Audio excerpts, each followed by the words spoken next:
Good evening. Good evening. Good evening. Good evening. Well, I'm glad to know there's some people out there. All right. Welcome to the Tuesday, August 5th, 2008 meeting of the Glendale City Council, and we apologize for the lack of theme music that we usually have. Just imagine that you heard the old Outer Limits theme music. We have control of your television set. So, all right. Mr. City Clerk, would you please call the roll? Council members Najarian, Here. Quintero, Here. Weaver, Yusefian, Mayor Draymond. Here. It looks like we have Councilmember Najarian leading us in the flag salute. Please rise and face the flag. Place your hand over your heart. I pledge Allegiance to the flag of the United States of America and to the republic for which it stands, one nation under God, indivisible, with liberty and justice for all. Please remain standing for the invocation. And this evening's invocation will be presented by Pastor Mark Papendick of the Vallejo Drive Seventh-day Adventist Church. Let's bow our heads. Our God and Father, we gather tonight on this pleasant summer's evening, thankful for the blessings afforded in living in a bountiful and peaceful nation. Grateful and joyful that we live and serve in a safe and beautiful community in Glendale. As leaders of this great city, we ask for wisdom and discernment, guidance and understanding in dealing with the issues before this council. May the proper balance of compassion and justice be in all of our undertakings. May a spirit of respect and order be with all that is conducted in this place tonight. We ask in God's name. Amen. Amen.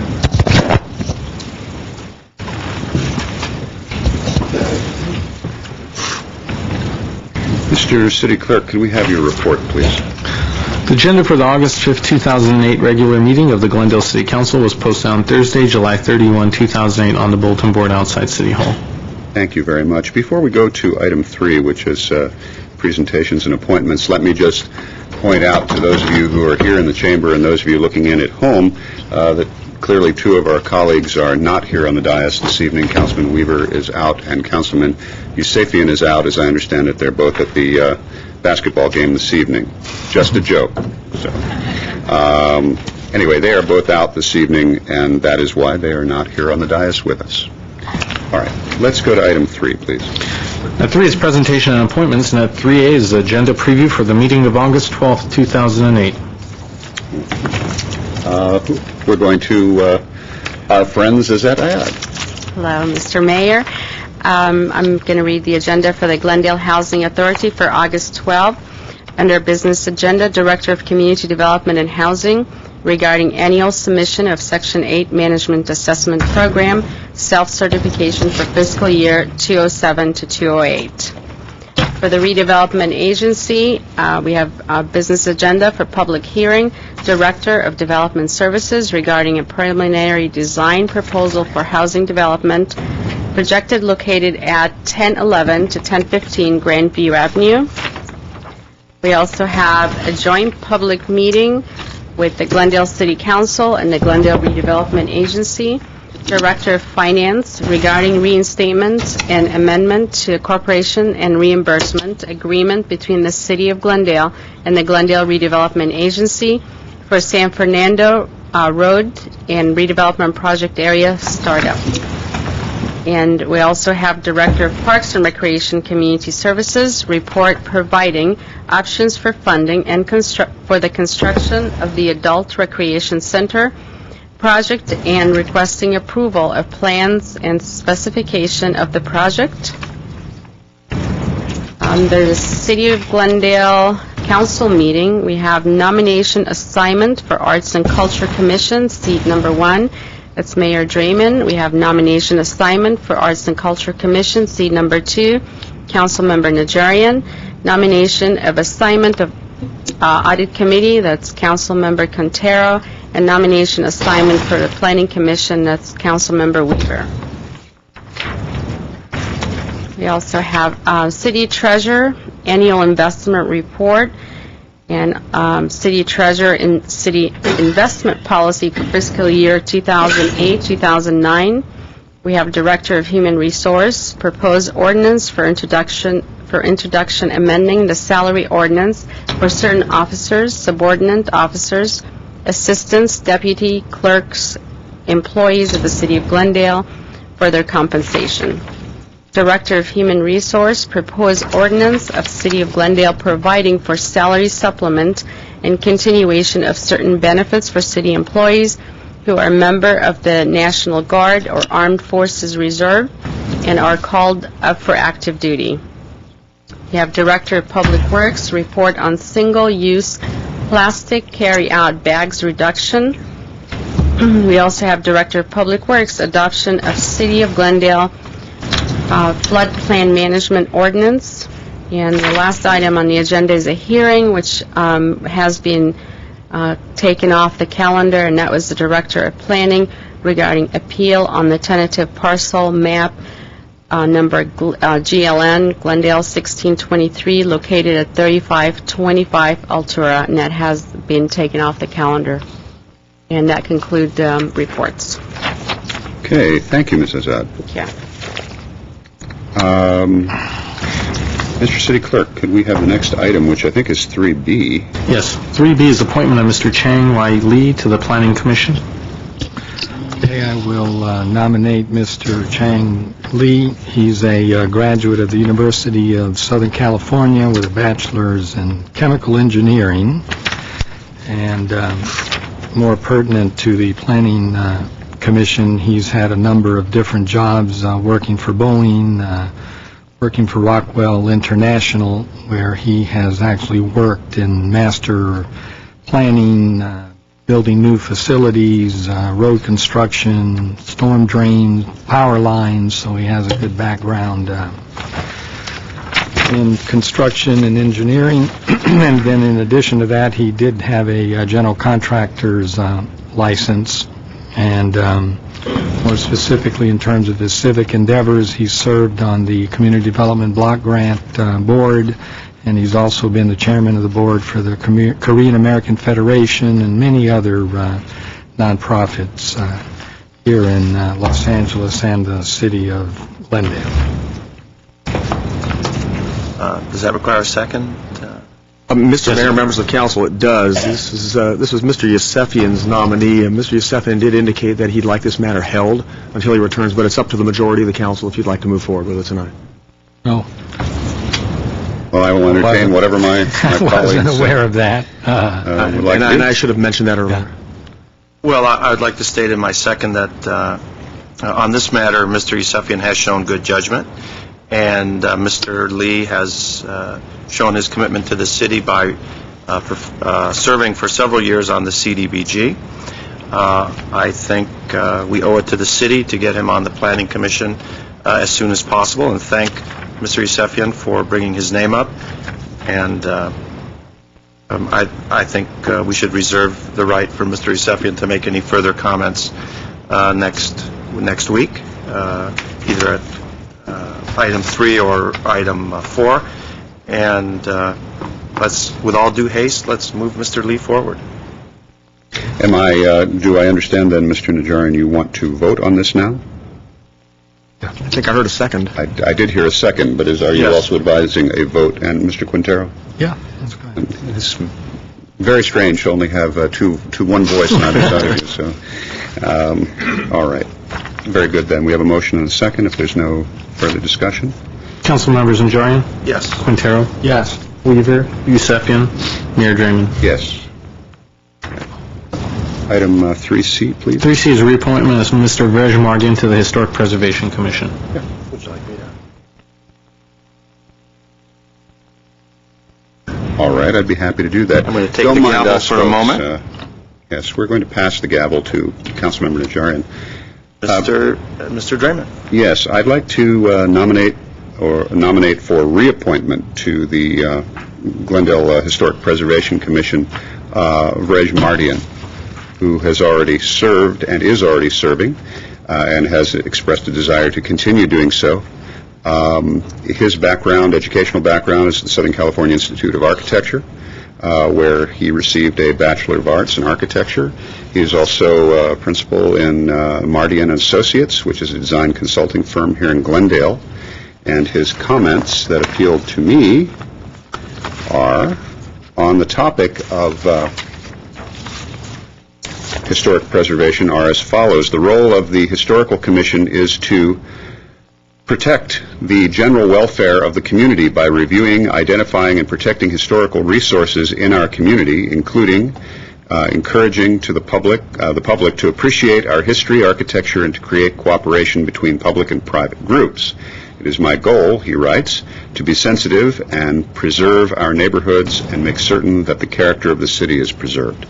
I had the pleasure of, before coming to the City Council, sitting in on meetings of the Historic Preservation Commission in the city and watching Mr. Mardian from the time he was first appointed.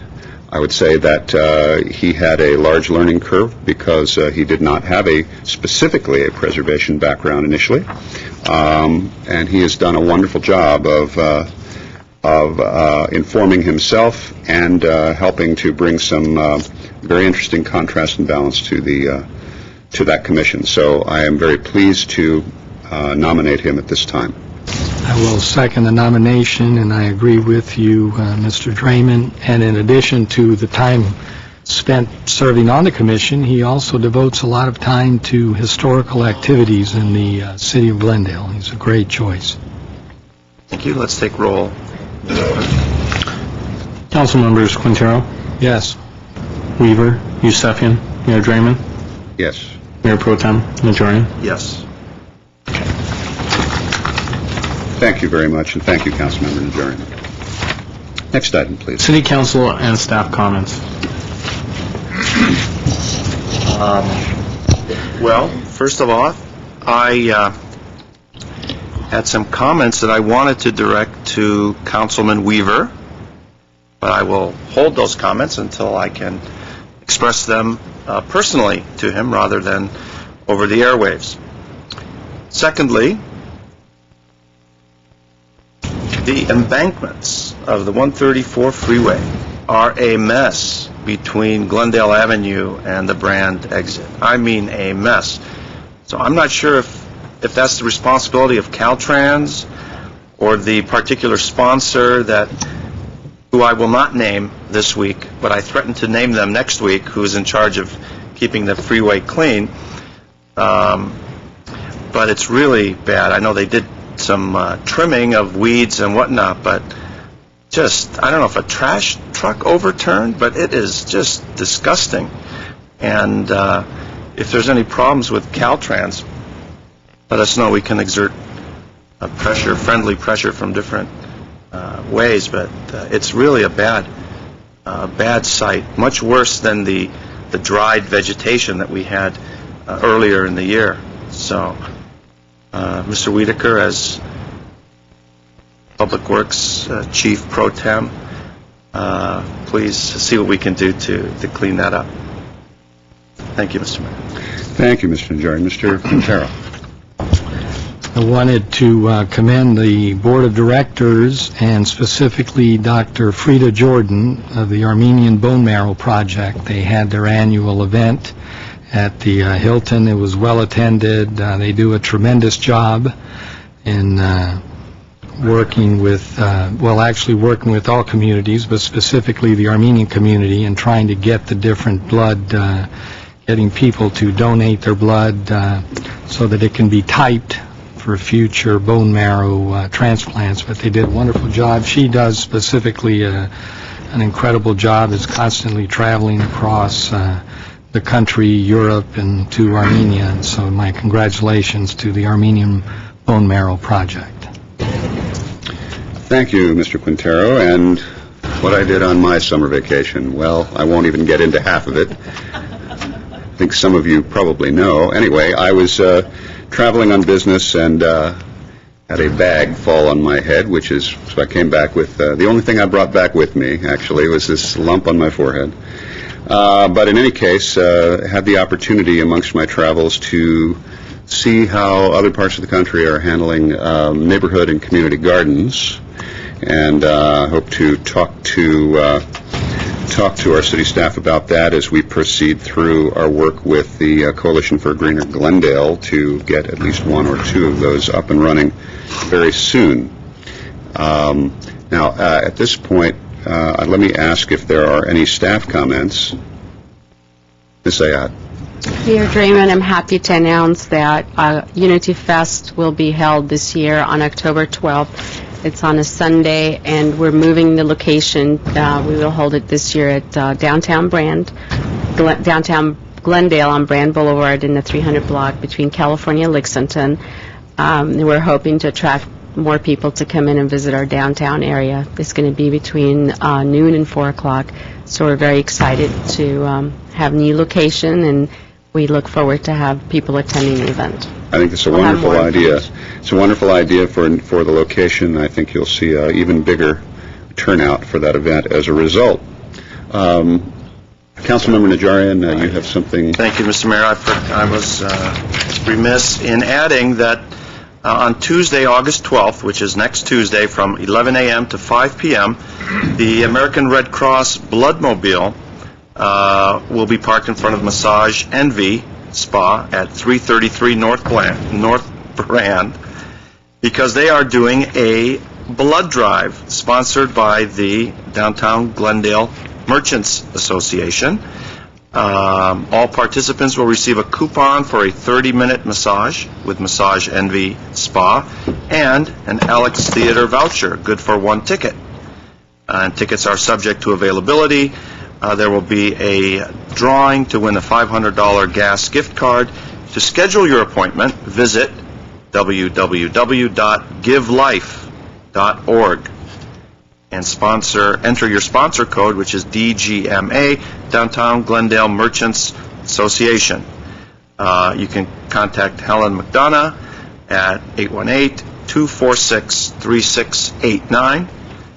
It's a very good cause. They're always looking for blood to keep our blood stocks in our local hospitals.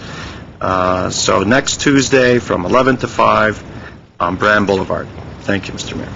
Thank you, Councilmember Najarian. And one last bit of business before we move on to consent items. If there are no other council or staff comments, we did inadvertently overlook one presentation, which is sort of outside of our normal routine, which we usually do on the fourth Tuesday of the month. But because of the date, we are going to take this one tonight.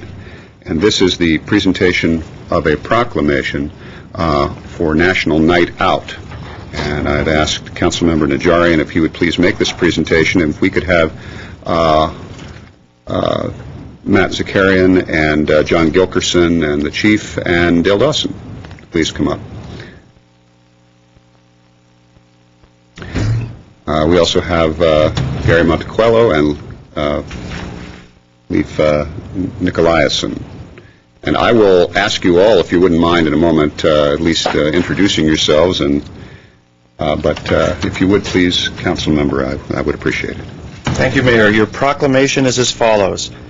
Whereas the National Association of Town Watch is sponsoring a unique nationwide crime, drug, and violence prevention program on August 7th, 2008, entitled National Night Out, and whereas the 25th Annual National Night Out provides a unique opportunity for Glendale to join forces with thousands of other communities across the country in promoting cooperative police community crime prevention efforts, and whereas the local community plays a vital role in assisting the Glendale Police Department through joint crime, drug, and violence prevention efforts in Glendale, and is supporting National Night Out 2008 locally, and whereas it is essential that all citizens of Glendale be aware of the importance of crime prevention and impact that their participation can have on reducing crime, drugs, and violence in Glendale, and whereas police community partnerships, neighborhood safety, awareness, and cooperation are important themes to the National Night Out program. Now, therefore, John Draymond, Mayor of the City of Glendale, does hereby proclaim August 5th, 2008 as National Night Out and encourages all Glendalians to support the 25th Annual National Night Out event at the Montrose Shopping Park, Ocean View in Honolulu, on August 7th, 2008 at 6:30 p.m.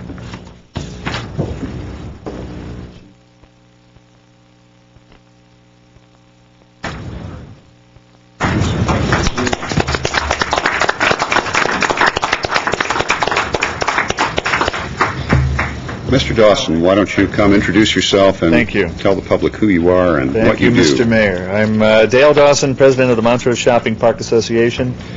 Mr. Kasakian, if you wouldn't mind distributing some of these wonderful flyers to the mayor and the city councilmen and city staff. I'm here tonight to invite everyone within the sound of my voice to participate in a wonderful community event on a beautiful summer's night this Thursday. Mr. Mayor, your proclamation left me very little to say, but I'll just reiterate a few things if I may. You covered it so well. National Night Out is our 20-minute neighborhood march against crime and drugs. And we are, as the Mayor's proclamation mentioned, we're going to begin as a group, as a community, in concert with the Glendale Police Department and various other local agencies. We're going to meet at the Vietnam War Memorial, the corner of Ocean View Boulevard and Honolulu Avenue, 6:30 p.m. this Thursday. We have, for those that need to get a little kickstart to their walk, we have some coffee being provided by the MSPA from Montrose Home Bakery that will be there that night to get you started. And then at the end of your 20-minute walk, if you are quite thirsty and parched in any way, we will have refreshments there, again, courtesy of the shopping park, and also Nestle by way of an ice cream social. So we're going to take the town by storm. We're going to walk from Ocean View and Honolulu down to Verdugo, and then back around to Orangedale, across from the fire station, where people can meet our local SWAT team members. The park rangers will have their portable climbing wall there. For those that have not yet done that, I urge you to give it a try. I'm one of them. And also, the fire department personnel will be there, and the fellows that have my back tonight are going to be there, Chief Adams and all the folks. This is something that began in 1984. It was introduced by the National Association of Town Watch. That first year, 400 communities in 23 states participated in National Night Out. Nationwide, 2.5 million Americans took part in that first year, 1984, and it's grown steadily since then. Traditionally, it's been a lights on and a sort of front porch vigil, but it's expanded to activities like the one we're offering this Thursday night, the Neighborhood Walk. Wonderful community event. Opportunity for communities nationwide to promote police-community partnerships, crime prevention, and neighborhood camaraderie. While the one night out is certainly not an answer to crime, drugs, or violence, National Night Out does represent the kind of spirit, energy, and determination that is helping to make many neighborhoods safer places throughout the year. It is a night to celebrate safety and crime prevention successes and to expand and strengthen programs for the next 364 days. As you know, the Montrose Shopping Park Association and its merchant members are very much believers in community-based policing. We are the supporters of the police substation on Ocean View Boulevard. We're happy to have them in town on a regular basis, and we're looking forward to a very good turnout Thursday night. And your mayor will be there, and I'm hoping my council colleagues will also be there. Wonderful. I see that you're having some ice cream, so Nestle is providing ice cream. Target is providing cookies and crackers, sodas and water, coffee, whatever you Great. want. Thank you, Mr. Dawson. I sure appreciate that. I know what your schedule is like. And I'd like to also turn to the gentleman in blue Please. behind you and ask the chief to come forward, Chief Adams. Mr. Mayor and members of the City Council, first of all, thank you very much for this proclamation. Represented behind me is the leadership of our COPS unit, as well as membership of that COPS unit. They make a big difference in our community policing effort here in our city. However, I've often said that the police department can't do it alone, and what makes a community safe is its partnerships with the community. Here, I believe we have a number of extremely strong partnerships, and we're very proud of that. We enjoy working with the community, and we like the volunteerism that's so present in our community. We've been sporadically engaged in National Night Out, and I'd like to think that we're going to consistently now be engaged in that every year to come. Last year we had it in the south end of the city. This year it'll be in the north end of the city, and we're very excited to be out there and to join with as many people from our city as will come out that night to emphasize the fact that we do believe in the partnership with the community, and to show how many people in our community are vested in keeping it safe. And basically willing to say that they won't tolerate illegal activity, suspicious activity, those types of things in the city, and they're going to help be additional eyes and ears for our department. So I'll see you Thursday night, and we're very excited about kicking this National Night off, but what we want is every day to be like National Night Out, and having the public looking out and reporting anything suspicious to their police department. Thank you, Chief, and thank you all. I appreciate that, and we'll see you on Thursday.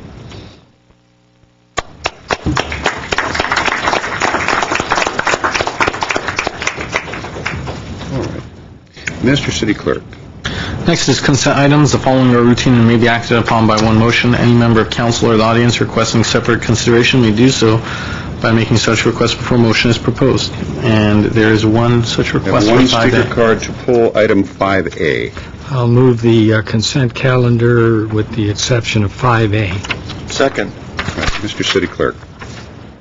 Council members Najarian, Yes. Quintero, Yes. Weaver, Yusefian, Mayor Draymond. Yes. Could we hear the item at 5A, please? 5A is the city clerk regarding approval of minutes of the regular city council meeting held on Tuesday, June 24, 2008. Okay. The one speaker card I have on 5A is Barry Allen.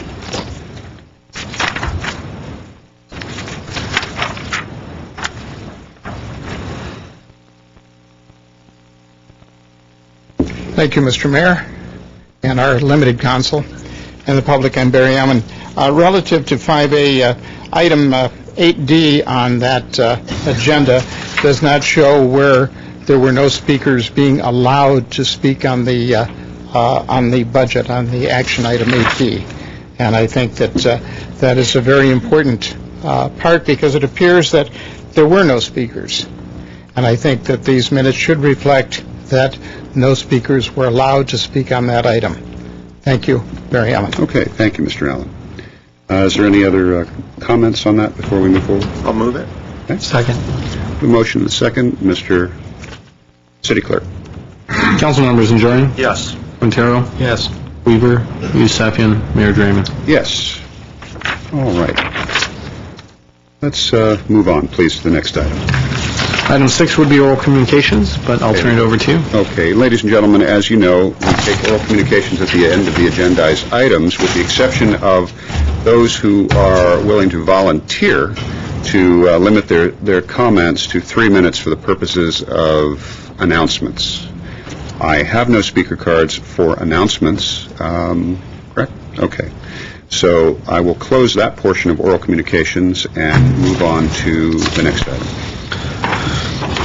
Going directly to number 8, which is action items. Under 8A is City Manager regarding request from the Montrose Verdugo City Chamber of Commerce seeking a fee reduction on city services provided for the 2008 Oktoberfest event.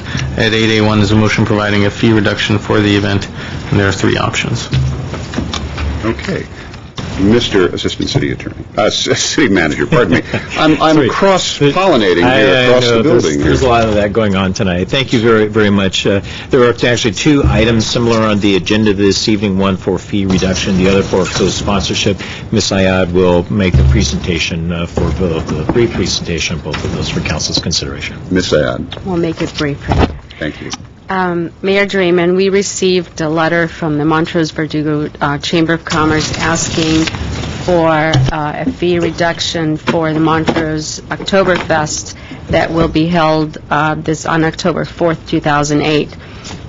The organization is asking to basically remain at 75% discount as they have done in the past. And as you are aware, on March 18th, the City Council adopted a new special event sponsorship policy, which will not qualify the Montrose Verdugo Chamber of Commerce for the 75% discount. As a matter of fact, the 75% discount does not follow within any of the categories that under our current policy. In the past, as I said, they have received 75, and under the current policy, it would actually qualify them for 25% as a nonprofit organization. And so staff is here asking for directions from City Council to which direction you want us to proceed on this request. Okay. So on item 8A, let me ask my colleagues if you have any comments, or if I have no speaker cards on this. Is there anyone here from the... Oh, there you are. Okay, let's see where it went. Number on it. What is your name? What number? Jane. Oh, you marked it as urgent. Okay. Mr. City Attorney. Mr. Mayor, while the speaker is coming up, I need to point out that one of the reasons the city adopted a sponsorship policy is to avoid problems that have occurred in other cities involving implications with the First Amendment and what the court has described as unbridled discretion of city council members to determine fee waivers in connection with First Amendment protected activities. Both 8A and 8B don't fall within I'll call it the box, if you will, or having I guess what I'm trying to say is they really don't have the appearance or have the nexus to speech that some of these other cases in Long Beach and Santa Monica have had. So these two can certainly go through consistent with council discretion, but I would just caution the council that we need to stick with the policy, particularly where we start to get into areas which are covered by the First Amendment and are imbued with the qualities or potential speech, whether it be marches or parades or the like. We just need to exercise some caution as we move down this road. Okay, thank you, Mr. Howard. Let me go. I have one card. Jane Kane and Mike Perry. Are you speaking together or separately? You have 3 minutes apiece, so divide it up any way you like. Half and half, or 1/3, 2/3.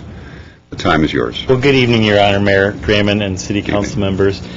We represent the Montrose Verdugo City Chamber of Commerce. Jane Kane is the first Vice President, and I, Mike Perry, am the second Vice President, and we are chairing the committee for the Oktoberfest celebration on October 4th. It's been, I guess, 30 years so far. It's a real popular event with the community, and we do have a petting zoo and carnival rides and all that, and we close Honolulu, the street down for it's an all-day from noon to 10 o'clock at night. And because the costs are so high, it's funded by business owners, and businesses are having a tough time right now. The costs really determine whether we can continue with this event. And it's one of those kind of cultural the German bands and the music that kind of make Montrose a memorable place to be. And because of the cost being so high, we were hoping to keep the police protection down at cost as much as possible so that we don't have to go in the red. That's basically what I was going to say. Hi, I'm Jane Kane. Just like to introduce myself. I'm here with Mike. I'm the first Vice President, and that also is we have another Oktoberfest co-chair, which is Jim Bates, and he couldn't make it tonight.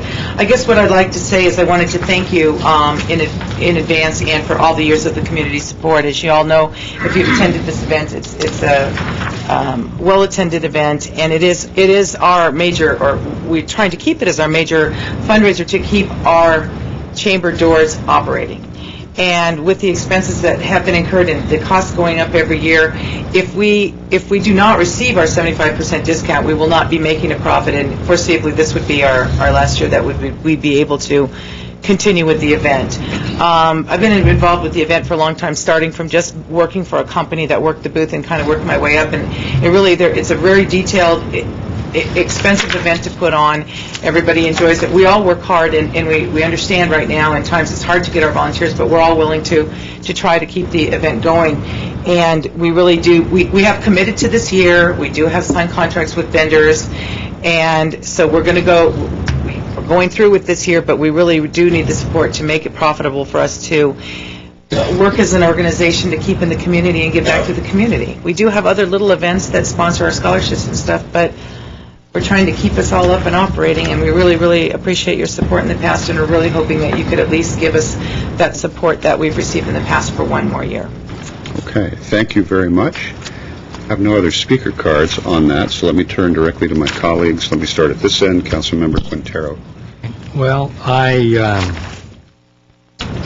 I do agree that perhaps we need to extend the sponsorship one more year, because I do think they were in the middle of their planning when we passed the new rules, so to speak. And so I would support trying to adjust this law so that this year we do a 75% support, as we've done since, I guess, 1981. Now, having said that, I don't drink beer. I want to make that clear. I have wine occasionally, and that's about it. So I'm not a drinker. However, I do like going up there, and it is a lot of fun, and it does, have an awful lot of community support. I think the businesses do okay when this festival is held, and but I mean, we want to go in a different direction. The city council absolutely wants to go in a different direction in terms of sponsorships and fee reductions and so forth. So I think this is going to be it. Next year's planning they'll probably need to go in a different direction. And I really want to do it not just for the Montrose community in general, but specifically for the Chamber of Commerce, that I think plays a very important role in all of the city of Glendale, all the different chambers in the city. They support small business. We're obviously in a recession, so I think the chambers have a tough task ahead of them. And if we can help a bit with this sponsorship, then I'm all for it. So that's my opinion, Mr. Mayor. Okay. Councilmember, yes. Only by matter of semantics right here. This is not a request to sponsorship. Right, It is only for... So fee reduction. I just want to make sure it's not a request to co-sponsor, just fee reduction. Thank you, Mr. McFall. Mr. Najarian. Thank you. I think Mr. Quintero did point out some of the, the changes that we're going through in council, is that we're moving away from this type of sponsorship. But seeing as though this perhaps hit you in the middle of your fiscal year and you had planned ahead, obviously, for the contracts, I think it's only fair that we continue with the current level of sponsorship. But please, next year, keep an eye out for possible other opportunities to raise the funds that would cover a likely reduction, not elimination, but a likely reduction in the amount that the city will give you. My only concern is, first I want to say I have a great time at Oktoberfest. But I had a great time at frat parties too, and I wouldn't necessarily want a frat party in the middle. And I'm only concerned with some of the incidents that the police, I think, yearly have to deal with, the public drunkenness. Perhaps the vendors can pay a little more attention to the sobriety of the people that they're serving. Driving under the influence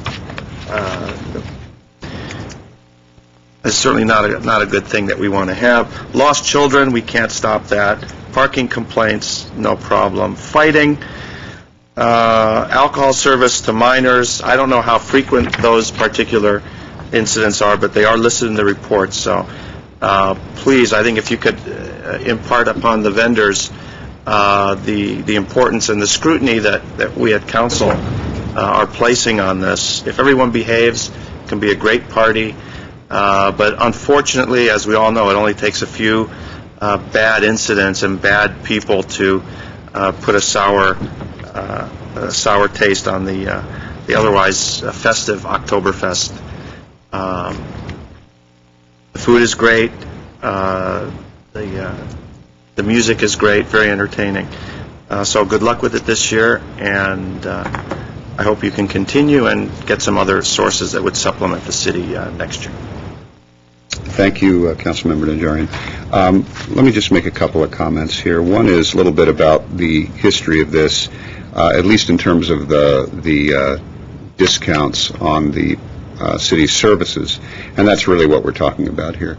About 7 years ago, and I don't know if the folks from the Chamber of Commerce know this, but about 7 years ago, when I was serving on the board of the Montrose Shopping Park Association, we accidentally received an invoice that was from the city to the Chamber of Commerce. As you can imagine, a lot of people mix up the two organizations, and probably there are many looking in right now and some in the audience that think that they're one and the same. They're not. They're very different organizations. The Chamber, unlike the Shopping Park Association, doesn't have an assessment program, and the Chamber, unlike the Shopping Park Association, or say the Downtown Merchants Association, or Kenneth Village Merchants Association, or Adams Square Merchants Association, all of those groups receive funds to the tune of about $15,000 each from the city of Glendale to use for promotions and for public events and other things that they deem necessary to help promote their business districts. The Chamber of Commerce does not, the Montrose Verdugo City Chamber. So this is their fundraising event. I want you to know I voted, along with my colleagues, to support this new ordinance. I think it's something we need to do as a city. However, my reason for voting to support this for this year is because by the time we enacted this ordinance, you were already beyond your contract period. You had to make commitments, and you made your commitments, and I think it is unfair to force you to lose money, to go through the work and lose money. So 7 years ago, I came to the city and asked, when I received that invoice that showed there was a 75% discount, hey, 75%, I've never heard of that. So that led me to Yasmin Beers, who led me to the city attorney and the city manager, and everybody sort of looked at each other and went, no idea. And as the history of it was researched, it was just a period of time long ago in the city's history when there were very few public events in our city. And they really consisted, and there still are very few that go back that many years. And one was the Oktoberfest, another was the Arts and Crafts Festival, and there were several others. They were put on a table, and there were maybe a half dozen to 10 of them, and each of them were assigned a particular discount rate on services. Of course, now we're not in a position to go there anymore. I'm happy to vote for this year. I think that what we need to do is look at, as we go forward, whether the Chamber wants to ask the city to become a co-sponsor or something. You would need to do that and make your request, and the council can debate the issue and come back to it. In addition to that, the breakdown on those discount rates, I know you know because you've been in contact with John Tuktalian and so on, and he has helped you understand how that would work. So I am willing to support this time, and then hopefully next year, with the full year to plan it, you'll be able to figure out how to make this still a productive, fun, and fundraising event. I have no other speaker cards, so if there are no other comments. I'll move 8B. Second. Do we have yes, Mr. City Attorney. I would suggest it would be 8A1, and it sounds like it's at the 75% level. Right, I'll move 8A1 at the 75% level. Along with some language that I would like to add to the motion to reflect what I will call certain findings about how the new policy caught them in the middle of their planning process and affected their contractual or other obligations, so that we've kind of nailed down the issue relative to the fairness as applied to them. So moved. Second. All right, we have a motion and a second. Mr. City Clerk, please. Council members Najarian? Yes. Quintero? Yes. Weaver? Yusefian? Mayor Draymond? Yes. Okay, thank you. Let's move on to item 8B, please. 8B is City Manager regarding request from the Northern Cultural Association seeking the city's co-sponsorship of the 10th Annual Armenian Independence Day Festival. B1 is a motion to co-sponsor the festival. Okay, thank you very much. If this has a familiar ring to it, there's a reason for that. Ms. Sayad. As already indicated, that we've received a request from the North Saroon Culture Association to co-sponsor the event, and this is their 10th Annual Armenian Independence Day festival that's taking place on September 21st, 2008, and the event is held at Verdugo Park. The event attracts thousands of people, and the organization would like to have the city co-sponsor the event. And they do, under the nonprofit status for our policy, they do qualify for the city co-sponsored a 50% discount. So again, staff is seeking directions from council to let us know what our next step will be. Okay. Thank you. Is there someone from the organization here to speak? Because I don't have a speaker card. So if you wouldn't mind coming up and speaking and then filling one out afterward and leaving it with Mr. Kasakian, if you could just please come to the podium and state your name for the record, and then if you could give us a little background. My name is Harut Dertavitian. I'm the chairman of Northern Cultural Association, and we had sent a letter to the city manager. That's why I thought that there might not be any need for me to discuss here. But anyway, as obvious, this is the 10th year that we're doing this event. It started initially to celebrate the independence of Armenia, but it gradually changed a little bit because we saw that not only Armenian Americans but a lot of other community members were taking part in the organization. So that's why as it grew bigger and our expenses grew bigger, because it's a free, anybody can attend it. So we decided that we should also ask the city if they could co-sponsor us, because it became a community-wide event, not only just the celebration for independence of Armenia. So that's the primary reason, and because this is not a fundraiser, we lose money every year to organize this event, but we just want, in view of the way the economy is going, we would appreciate if the city also can co-sponsor this event. Okay. Don't go far away. Okay. Have a seat, but just in case there are questions, and I'm sure there may be some. Let me start on this side. Councilmember Najarian. Thank you, Mr. Mayor. I do support this item. It looks like the large part of the costs for this group is the actual reservation of the park itself. About $4,600. It is. I've been there several times. It is an open event. Anyone at all of any race, creed, or ethnic background may attend. There's wonderful music, great food. A lot of community booths are set up. In fact, the Armenian Bone Marrow organization sets up a booth there, and I was tested there. And it's not just for Armenian bone marrow. This all goes into the universal database for anyone that needs a bone marrow transplant. And just an example of the community groups that do make themselves available. The crowds are growing larger every year. For the most part, they're all very well behaved, except Mr. Quintero gets a little bit excited when he hears that Armenian music. He's out dancing. I'm just kidding.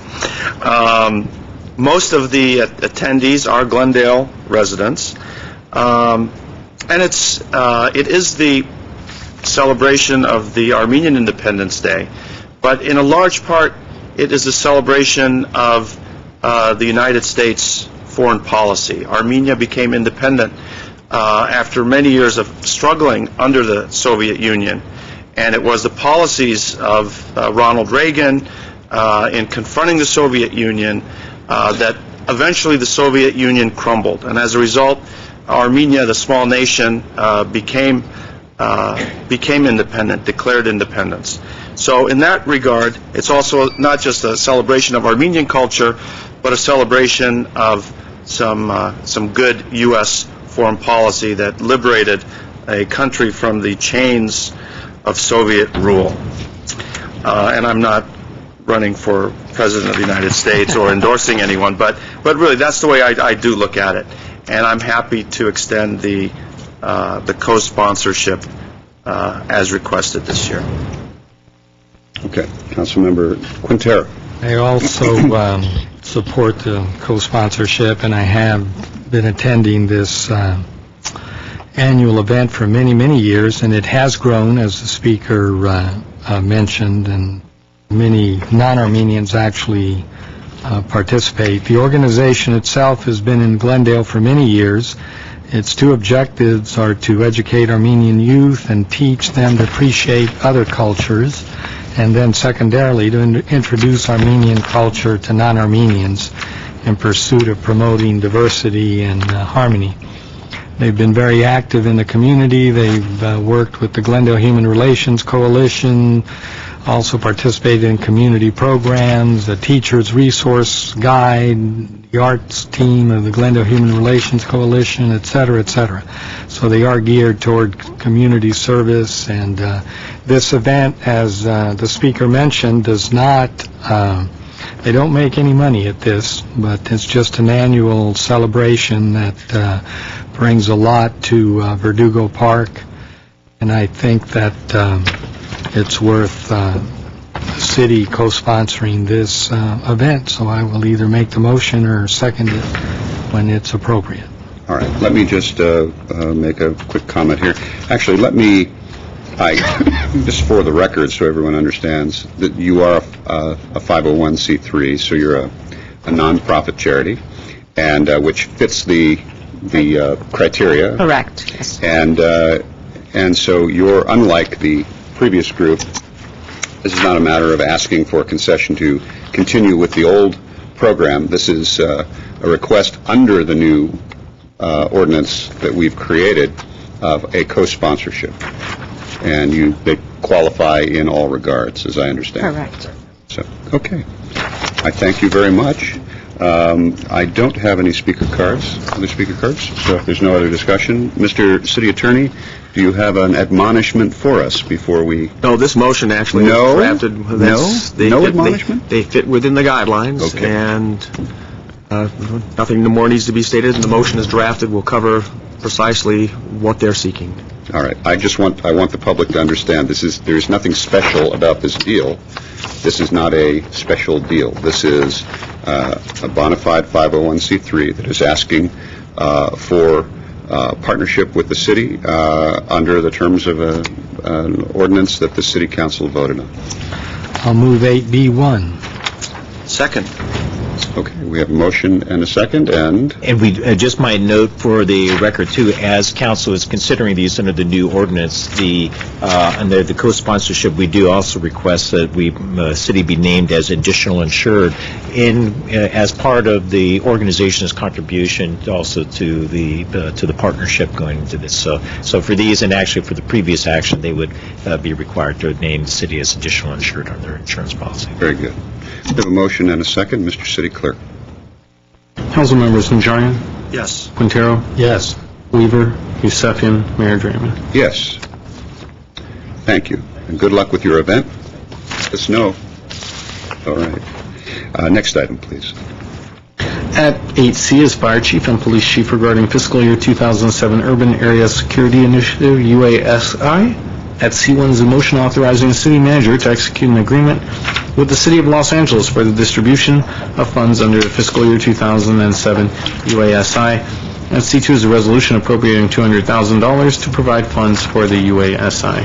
Okay, do we have any speaker cards on this? We do not. I'll move it, Mr. Mayor. All right, we have a motion. Or is it- You were pointing at something. Yes. Sir, if you're going to speak at all, you need to come to the podium so we can hear you. Can you get him? On the gentleman, Can you please state your name for the my record? name is Charles B. Hooker. I live in the Verdugo Woodlands, and on this Armenian event that is coming up, Mr. Hooker, I'm sorry, but we're not on that item. We're currently... this man just talked on it. That's correct, and the... Submitted an oral communications. Okay. We have voted on this item. That was the preceding vote that just took place, and we just had debate on, Mr. Hooker. When you filled out your speaker card, you filled it out to speak at oral communications rather than on this agendized item. I will come back and speak on that then. If you would like to, we can still hear you doing oral communications. Fine. Okay. Can we remark this, please? Thank you, Mr. Hooker. All right. And thank you, Mr. City Attorney, for spying that hand out there. All right. Let's see. We have a I'll move the item. I'll second it. We have a motion, second, Councilmember Quintero. And I just want to thank our most able Captain Ray Eady. He is the person in charge of applying for these grants and working with these grants, and just generally, he's the person that attends all of the meetings.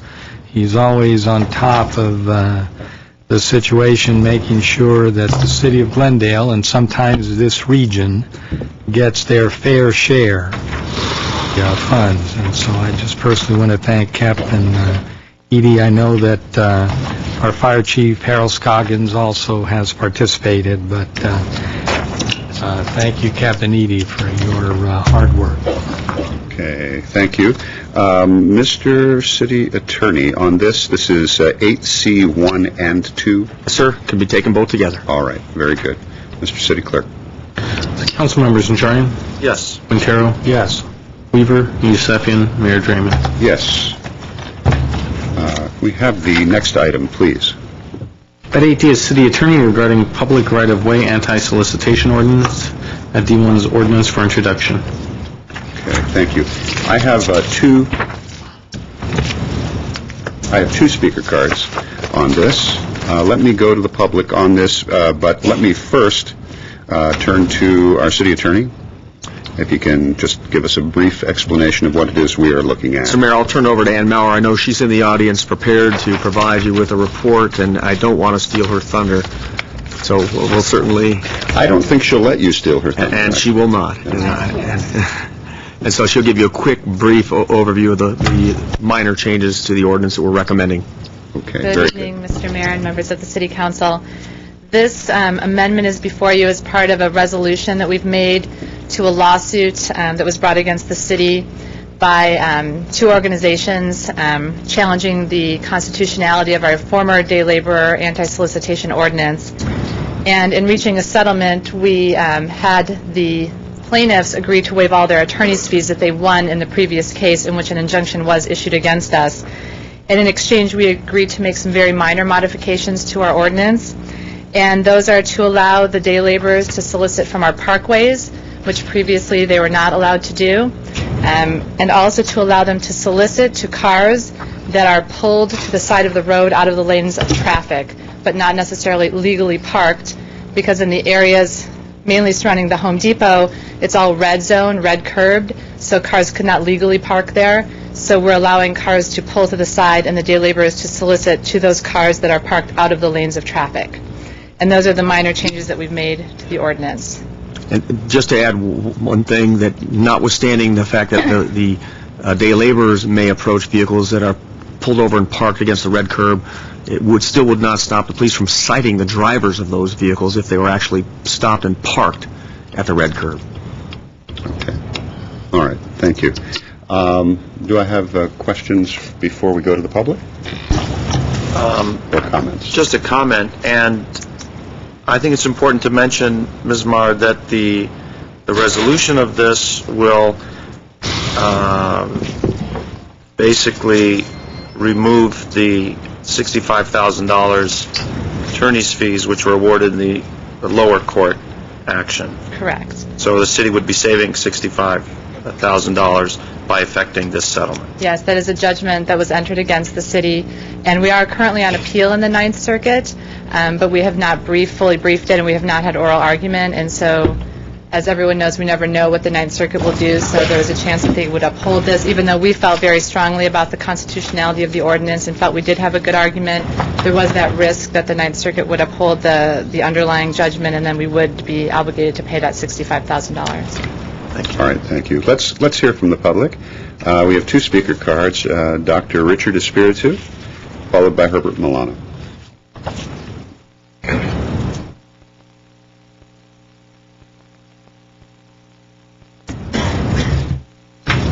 Good evening, Mr. Mayor, members of the City Council and staff.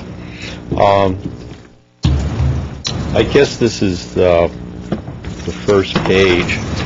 I'd like to know where 1313 East Brand Boulevard is.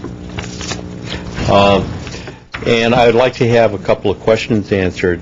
These are sections I understand in this proposal there are amendments to section 9.17.030. Are you still going to maintain section 9.17.040, prohibiting the solicitation of unauthorized locations within private parking areas, and 9.17.050, violations and penalties?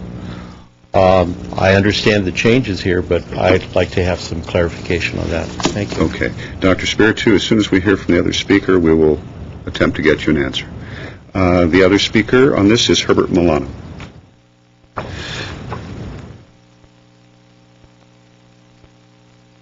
Good evening, Mayor Drayden, members of the City Council, City staff. My name is Herbert Milano. It is my contention that any ordinance that is created, especially an ordinance made to correct a problem, that it be based on fact. And we know how nationally we went into a particular major action in Iraq based on information that we later found out not to be accurate. And I think that even though the objective of the ordinance may be moral, I still think that the underlying causes for which gives you the justification for it should be accurate.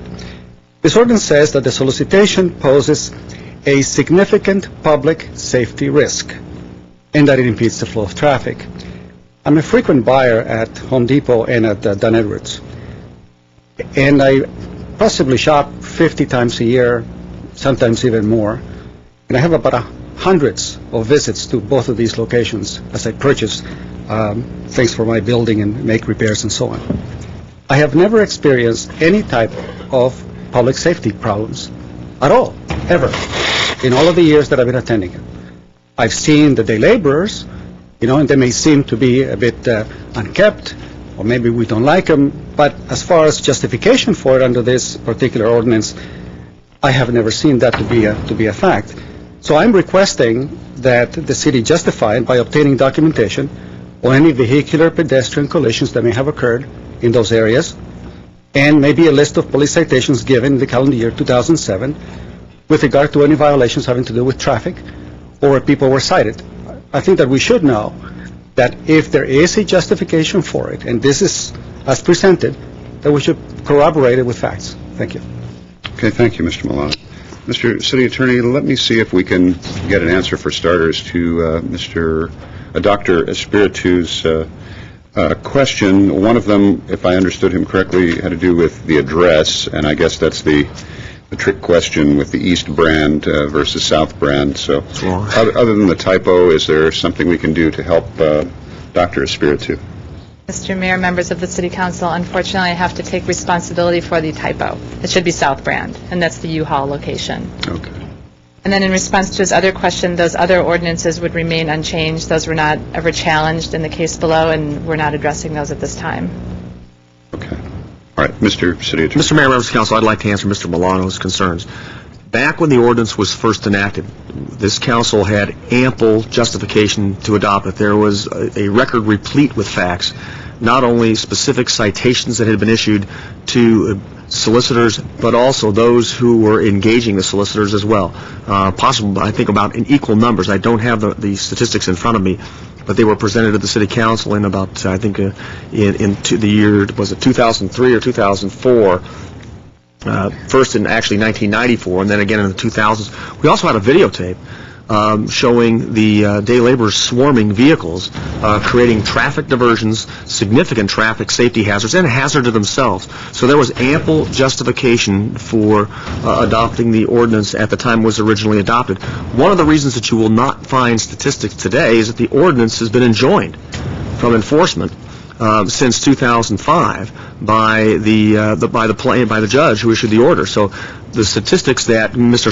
Milano seeks now, we're not going to have because we don't have an ordinance we can enforce, and we have a day labor center where we're trying to work with the day laborers to get into the center.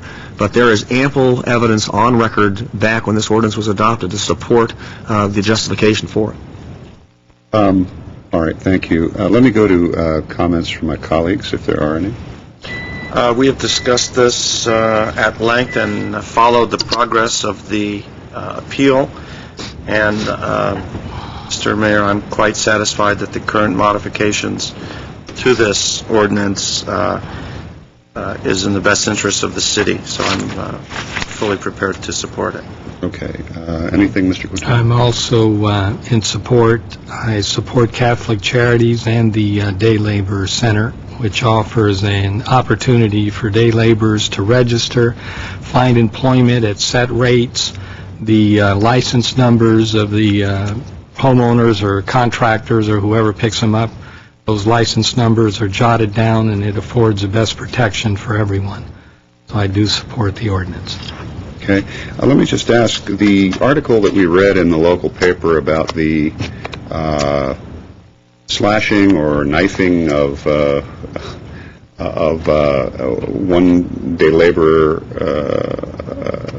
against another here in Glendale, I assume they were fighting, or I think the article implied they were fighting over a potential job. Was it a box cutter or a knife that came out? Would that be also, it's not a collision or a traffic citation, but I think that would also fall in the category of public safety and the potential for things to get out of control if we don't create something at least organized there.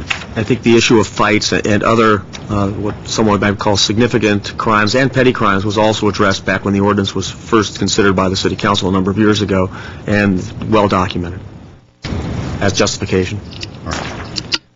I have no other speaker cards. Mr. Najarian. Mr. Mayor, I'll be happy to introduce the ordinance at this time. All right, very good.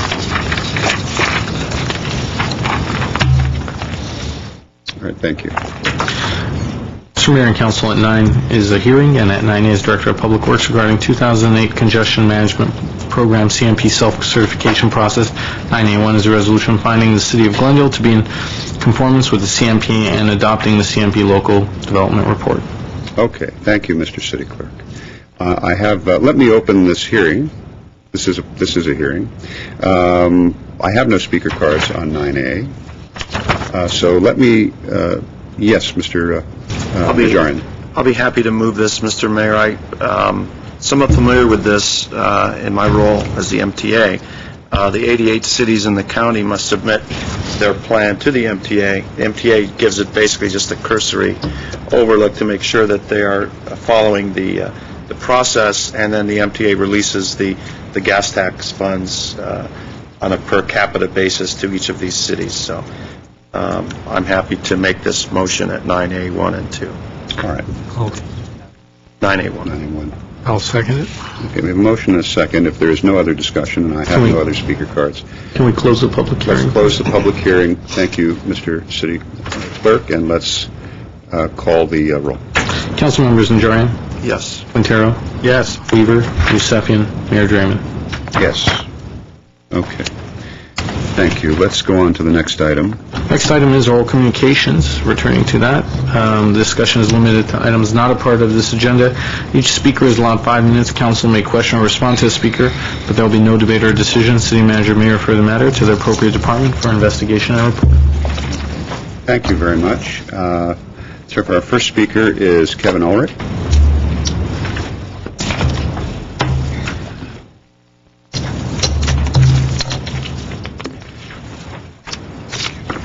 Mr. Mayor, members of the council, thanks for having me.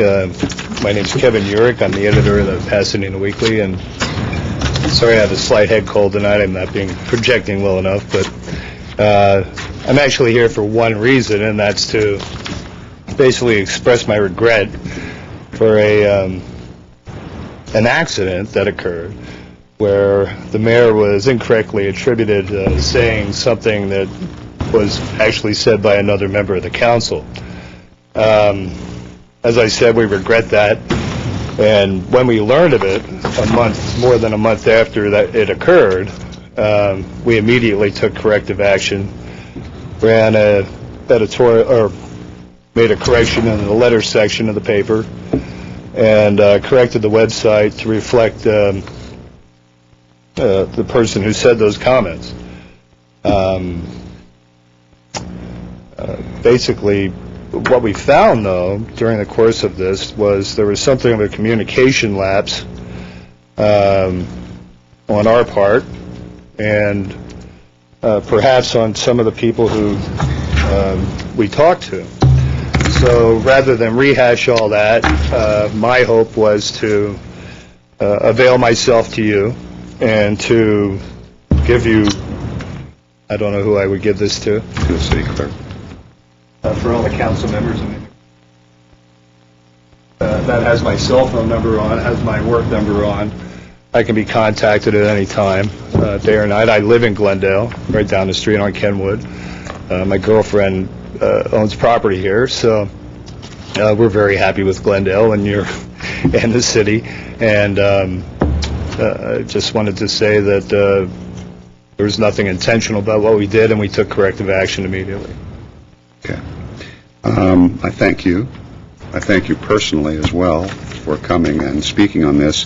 I'd like to also ask you, though, if you would please remain, because I think there are some questions that probably, please have a seat. We're going to take the speakers, and we typically come back to questions from the council after the speakers have been heard. And if you wouldn't mind, I would appreciate that, because I know there will be some questions.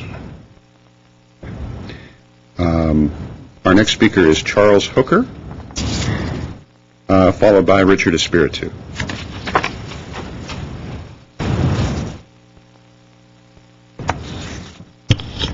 My name is Charles Hooker. I have lived in Glendale all of my life, and I live in the Verdugo Woodlands up in the hills. We have deers, raccoons, squirrels, coyotes, you name it. We have everything. Lately, the Glendale news press has been running these stories on the coyotes. The coyotes do not bother people unless they are somehow or another cornered. And I hope that the Glendale news press can stop running their articles about what useless animals they are and how they want to trap them and kill them. The city of Glendale had all of these animals before the people that came here and live up in the hills where I do now. They have made all these condominiums and apartments and encroached on their rights to live. Now, there's one other thing I would like to, besides the coyote problem. Gentleman was up here about the Armenian Community Festival. This time around, I sincerely hope that the individual or whoever is in charge of that will not lower the American flag, which is for our country, and raise their flag above ours. They did this 2 years ago, and they tried to do this again last year. The American flag always flies higher than any other country or ilk or whatever. They do not have the right to lower our flag and raise theirs above ours. I hope that this does not happen again. I want to thank you very much. Thank you, Mr. Hooker. Dr. Richard Espiritu, followed by Herbert Milano.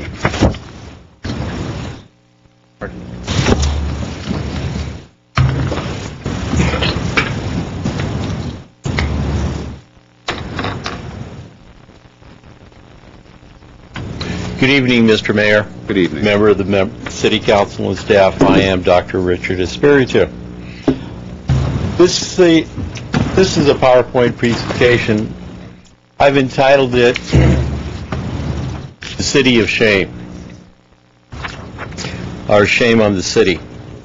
This is an administrative investigative report done by the City of Glendale from January 1st of 2007 to June 15th, 2008.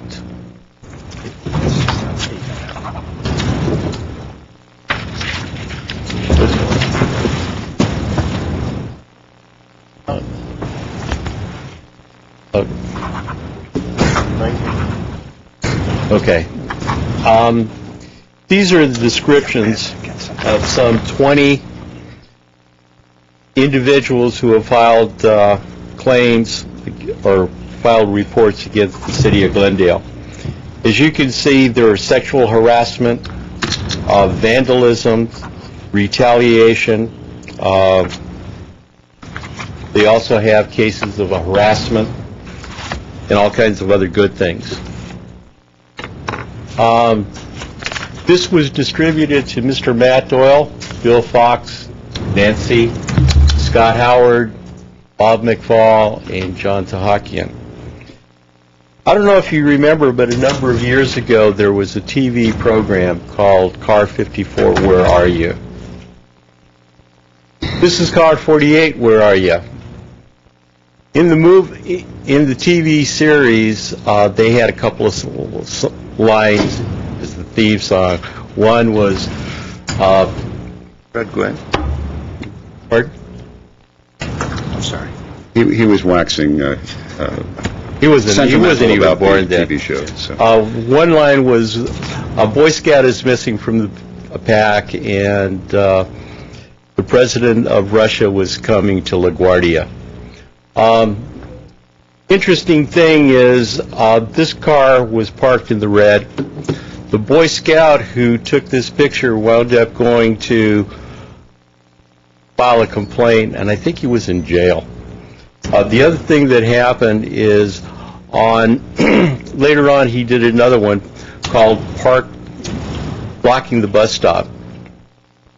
And the same individual who did the flyer that I showed 2 weeks ago turns out to be a very interesting individual because he seems to be equal opportunity because he called this young man a jackass. It's on YouTube, and you can take a look at it. I know a lot of people don't want to look at YouTube, but it's on YouTube.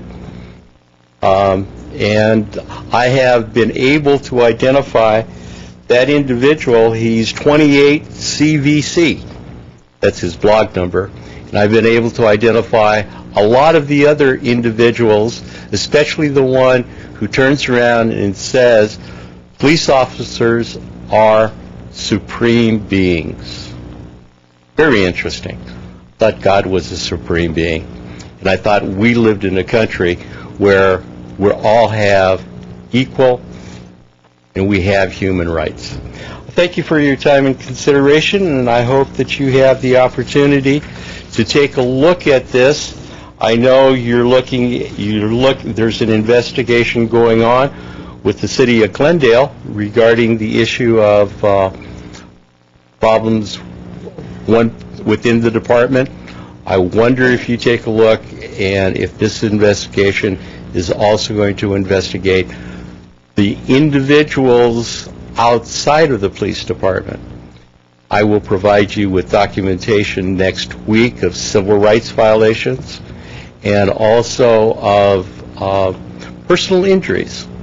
So thank you very much. I hope you have fun, and I hope you have a great fest. Thank you very much.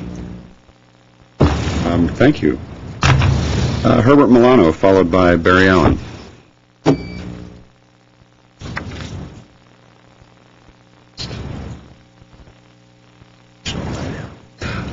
I think that's what it is.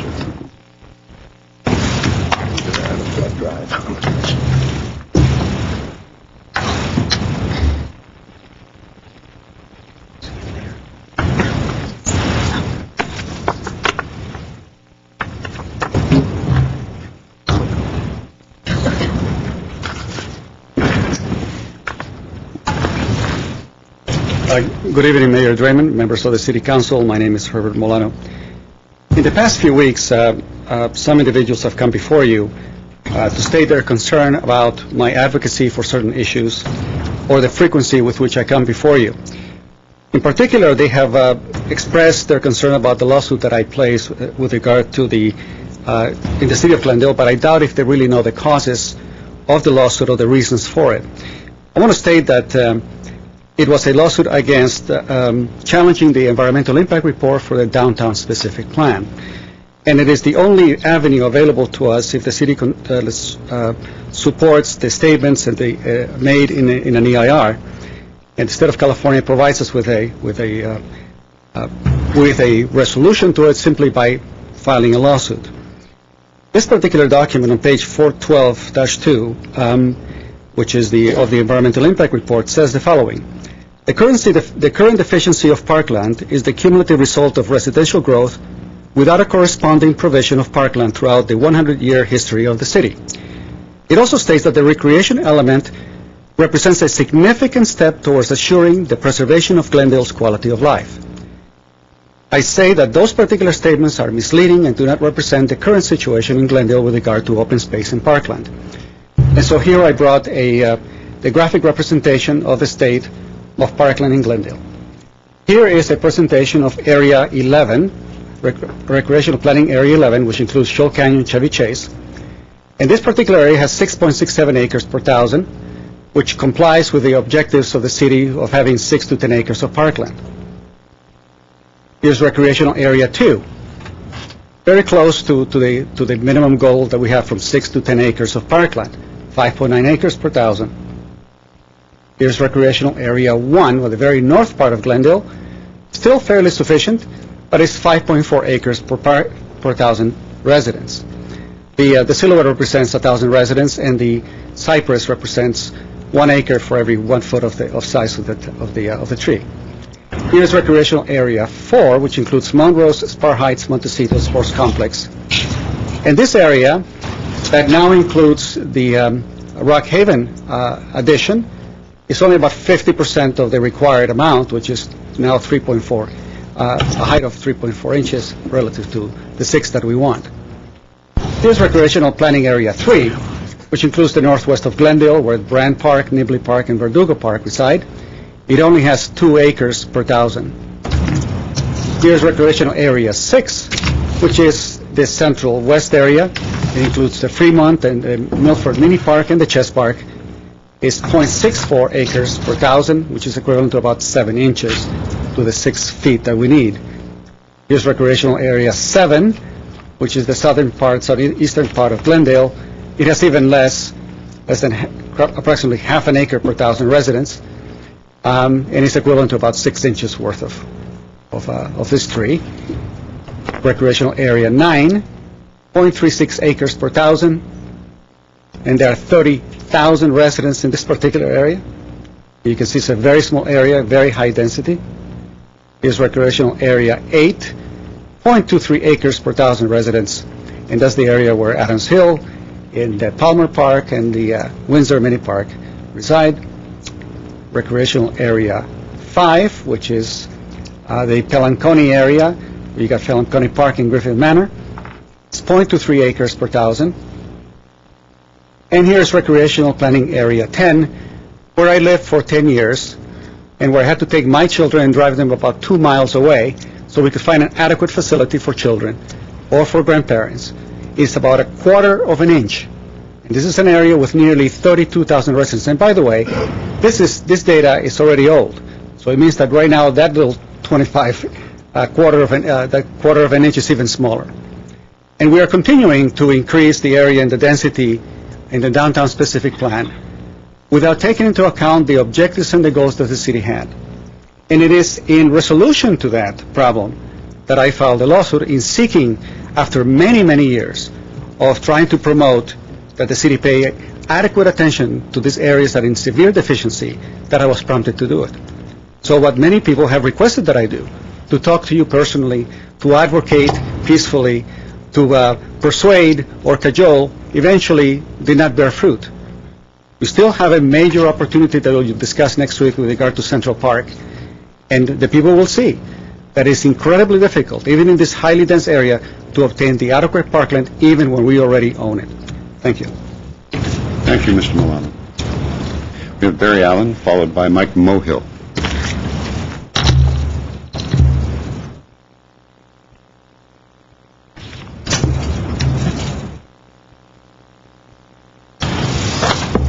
Thank you, Mr. Mayor,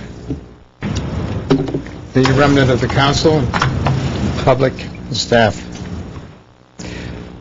It's difficult to stand here being disemboweled, but we'll talk about that. I'm very disappointed in our mayor who attacked me last week as the messenger of an article that wasn't very flattering in the Pasadena Weekly. I relied on the veracity of an adjudicated newspaper not known for publishing statements attributed to the wrong person. Today I request the mayor and this council place on the agenda the censure of Councilmember Weaver for making public the statements in the Pasadena Weekly that have caused Glendale the anger and frustration that comes from the ethnic divide that is being experienced. Rather than face down Mr. Weaver, the mayor has chosen to eviscerate me, cut out my innards, along with the people from the Pasadena Weekly. Is that what a mayor does, eviscerate people? Mayor Draven wrote to the Glendale Family Jewels blog and to Hal Weber's open government website, calling me and an unidentified city council member weasels and rodents. Certainly not becoming of a mayor of a city of this size. According to his ballot statement, the mayor is quoted as, "Citizens of Glendale, we share a common stake in our city, its future and how it is represented. Local government is meant to be our most available form of representation. Yet our city government has become increasingly remote, increasingly politicized, and increasingly dismissive of our constituency. As your elected council member representing the interest of ordinary citizens will be my first priority. And I pledge that all matters of public advocacy, economic development, and the allocation of municipal resources shall flow from that priority." When the tough decisions came before Mr. Draymond, he abstained from voting. He picked up a city hall office and moved back to Montrose, and now he calls people names and works to denigrate them, put down their achievements, and disembowel them. Mayor Draymond, instead of pretending to be a leader, has decided he will attack everyone that disagrees with him. Mayor Draymond owes this community an apology. I want to make clear that it takes no backbone to simply make outrageous comments, accusations, and half-truths with injured people and their good works. I expect an apology from Mayor Draymond for his failure to support public advocacy and using his position as a bullying pulpit to castigate, chastise, and attempt to disenfranchise those that do not always agree with him.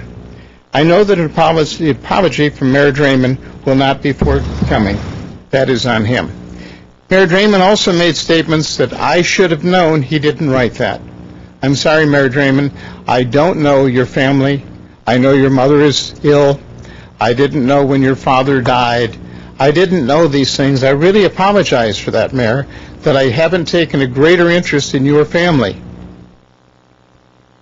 And I've read the articles that you wrote in both the Family Jewels blog, which, by the way, I thank you for turning me on to, and also for the note that was written to Hal Weber. And I questioned Hal as to whether or not that actually came from you. And he said it did. And I know that you wouldn't deny it. And I know that you said, I threatened you. And Mayor Draymond, I left a message for you because I had a question for you about something, and you said, I threatened you. Well, Mayor, I'm sorry I haven't done that. But I will also remind the mayor that there are many things that were said in confidence from you to me, and no matter what, I will continue to honor those confidences. Thank you. I'm Barry Allen. Thank you. Silverman. Thank you, Mr. Allen. Silverman, pardon me. Okay. Mike Mulhill follows Mr. Silverman.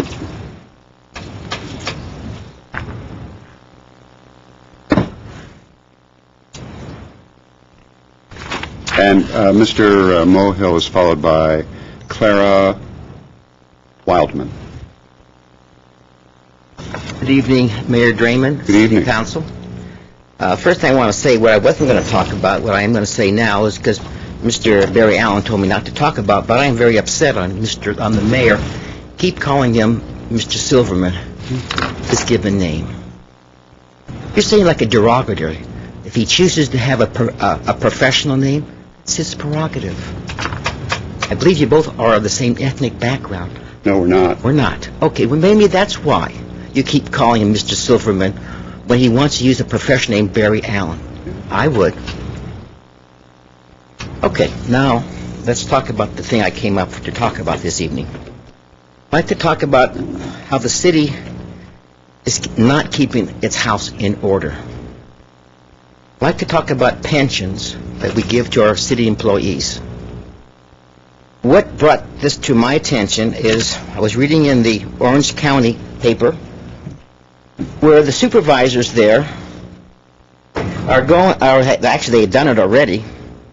They're going to put on the ballot the initiative that in order for employees to get a raise in their pension, they must get the approval by the citizens of Orange County.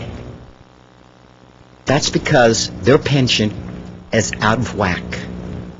Right now, their pension represents approximately 90% of their final salaries. Can you imagine? If you make $100,000, when you retire, you're making $90,000. Wow. What a country.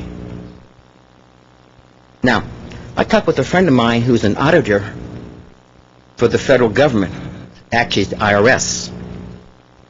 And I told him that the auditors in Glendale make over $100,000. He says, wow, I don't make that. I didn't want to ask him how much, but when I said $100K, he says, that wasn't me. Then I asked him, what was his pension like? He said he'll be getting like about 45% of his salary as a pension. Today, only about 10% of the workforce today have a pension. Most of those people are government employees, be it state, federal, county, teachers.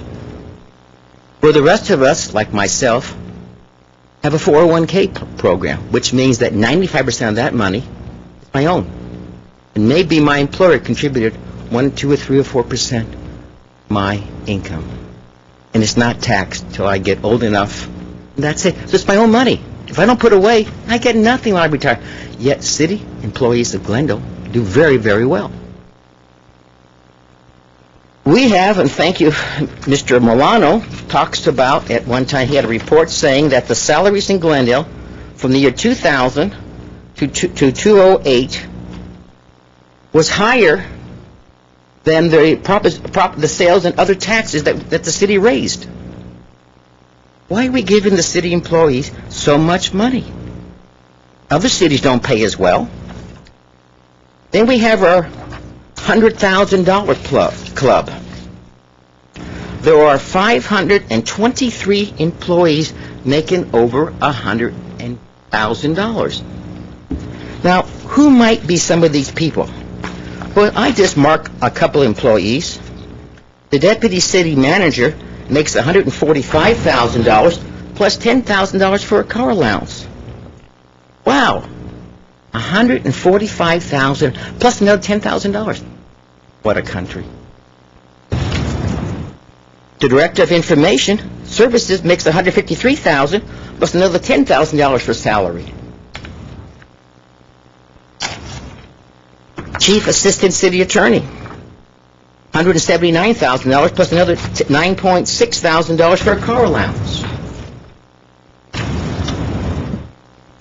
Senior neighborhood service supervisor, $100,000 plus $8,600 for a car allowance. The director of planning, $157,000. And gee whiz, he doesn't get a car allowance.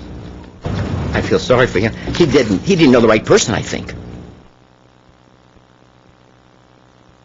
Assistant director of libraries, $123,000 plus another $9,600 for a car. Director of human resources, $153,000. Mr. Mulhill, I have to ask you to conclude. Okay. City auditor in Glendale makes $148,000, and my friend, who works for the federal government, when I said he said, I don't want to make $100,000. He's been with the IRS for 20 years. I'm going to leave you with this list of people. I don't know if you know this group of 523 people who make over $100,000 plus pension. I wish the city would go ahead and ask the council, ask the assistant city manager or city manager to find out how much money we actually pay our employees at pension time. Okay, Mr. Mohill, I have to move on now. Okay, I'm going to... But if you'd like to give that to the city clerk, please do.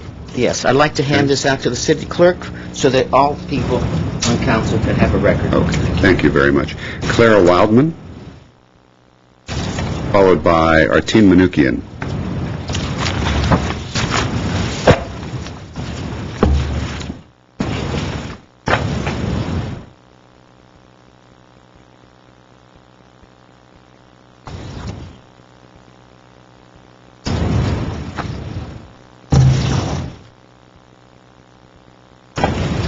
Good evening, Mayor and members of council. Good evening. The reason why I'm here tonight Marty. is to talk about the dial ride. Dial ride is a great service. When my mom had her stroke, it was the only way I could get her to the doctor. But unfortunately now, I have a medical condition and I need dial ride. And dial ride, the drivers are really excellent. In fact, I had an excellent gentleman today. His name was Raul. Very polite, just wonderful. Doesn't drive like a maniac like some of the other drivers out there. Dial ride doesn't do that. The other drivers, I can't vouch for those other people out there. But the reason why I'm talking about dial ride is because the training of the operators, I think, is where the problem is. Because I don't have any qualms with the drivers; they're fine. But the information I give the telephone operators, or reservations, I guess you call them, they don't give the information to the drivers that I give them. I give them the address and the nearest cross street. They don't give it to them. They have my phone number. I tell them it's my cell phone. It's always with me. I've been stranded 3 times. Luckily, I had my cell phone. Unfortunately, I called my backdoor neighbor, and he came and got me twice. And luckily, another time, my friend was in town. She called me. That's after I was stranded for 2 hours at 425 West Broadway. I went to the Department of Rehabilitation. They dropped me off at 8 o'clock in the morning for my 9:30 appointment, which is okay. I called. You get what time they give you. And I finished my appointment sooner, but then they didn't come back to get me.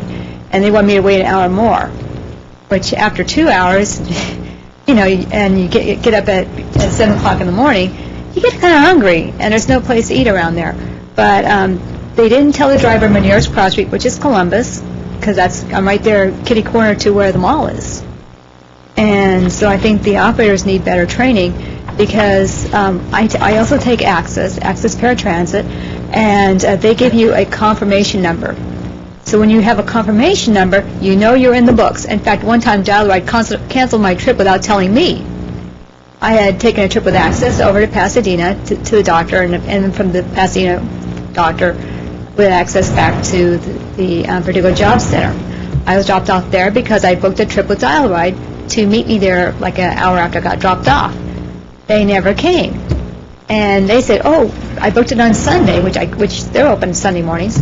I booked it with them, and then at 12 o'clock on Tuesday, they said, oh, we don't have that appointment. Do you have a reservation number? They never offered a reservation number. And so then I said, when I book a trip with them now, I go, do you have a reservation number? I asked them, and somebody else said, we don't give reservation numbers. There's got to be a better way to organize it, because, like I said, I was stranded 3 times, and one time in the rain, one time on Broadway, and another time, like I said, they canceled the ride altogether. So there has to be a better way to train these people. I'm not saying, they're nice enough to take your reservation, which is great, but when they booked my trip, like I said, to 425 West Broadway, they dropped me off there, and to book my return trip, they made a typographical error at my expense and changed it to 925 West Broadway. There's no such address in the city of Glendale. It's the other side of the train tracks. Because Brand Boulevard, if you look at the compass of Glendale, Brand Boulevard is the dividing line between east and west, and Broadway is the dividing line between north and south. Well, every block west of Broadway is 100. Well, they told him it was 925, and then when I called the operator, she said, oh, it's your fault. You made a mistake. Let's not play the blame game. Let's say, I don't know whose fault it is, but we will take care of this as soon as we can. We will send somebody for you. We're not sure exactly when, but we have your cell phone. We'll call you when they're on the way. They could have done that that would be absolutely wonderful, and anybody else that has that situation, I hope that's what they do. Because if they don't say, I did it, so-and-so did it, don't point the finger, don't play the blame game, just say, I don't know what happened, but we'll take care of the situation, we will send somebody to you, which would be great. It doesn't cost, the service doesn't cost a lot of money, which is really wonderful. I got my 90-year-old neighbor onto it. My 92-year-old friend from church, she's on it. My mom's on it. She's 84. And like I said, we're all taking the dial ride, and the drivers are great. The people who book the trips, not so great. And there has to be a better way to fix the system. And they said, when I called them in January, I said, you guys need more vans.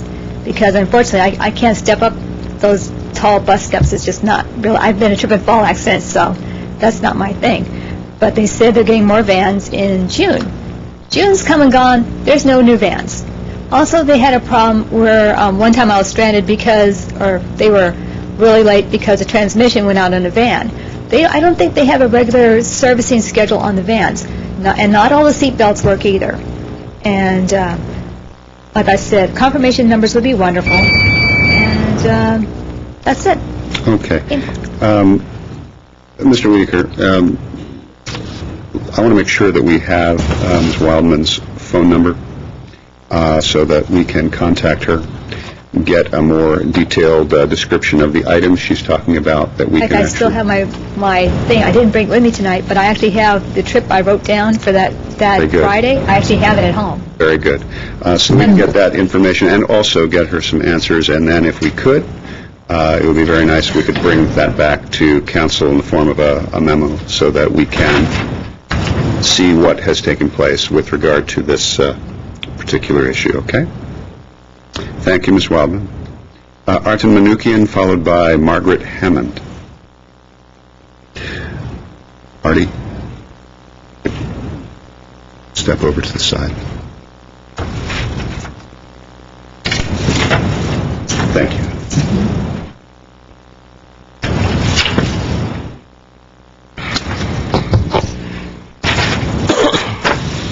Mayor John Raymond, council members, and my fellow Glendale citizens. My name is Artin Manukian, and I'm the chairman of the Armenian National Committee Glendale chapter. I am dismayed that in the year 2008, anyone would stereotype or segregate an entire community on any single issue. It is even more shocking when the person doing that is an elected official. When someone is elected to office, it becomes their responsibility to demand nothing less than equality and justice.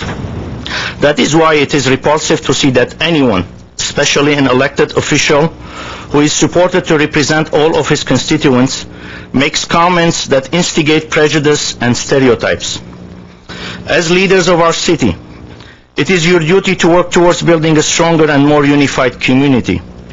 As citizens, it is our duty to speak up forcefully when we witness such willful violations of the values that we all share. We hold our council members to a higher standard, and I am dismayed by Council Member Dave Weaver's continuous diminishment of one segment of the community. The issue here for Councilman Weaver is not about whether the Armenian American community enjoys to smoke or not. It is not even about whether they prefer to vote from home or not. Unfortunately, the issue here is much deeper. It stems from an underlying prejudice, an intolerant mindset against the Armenian American community, and it needs to stop here.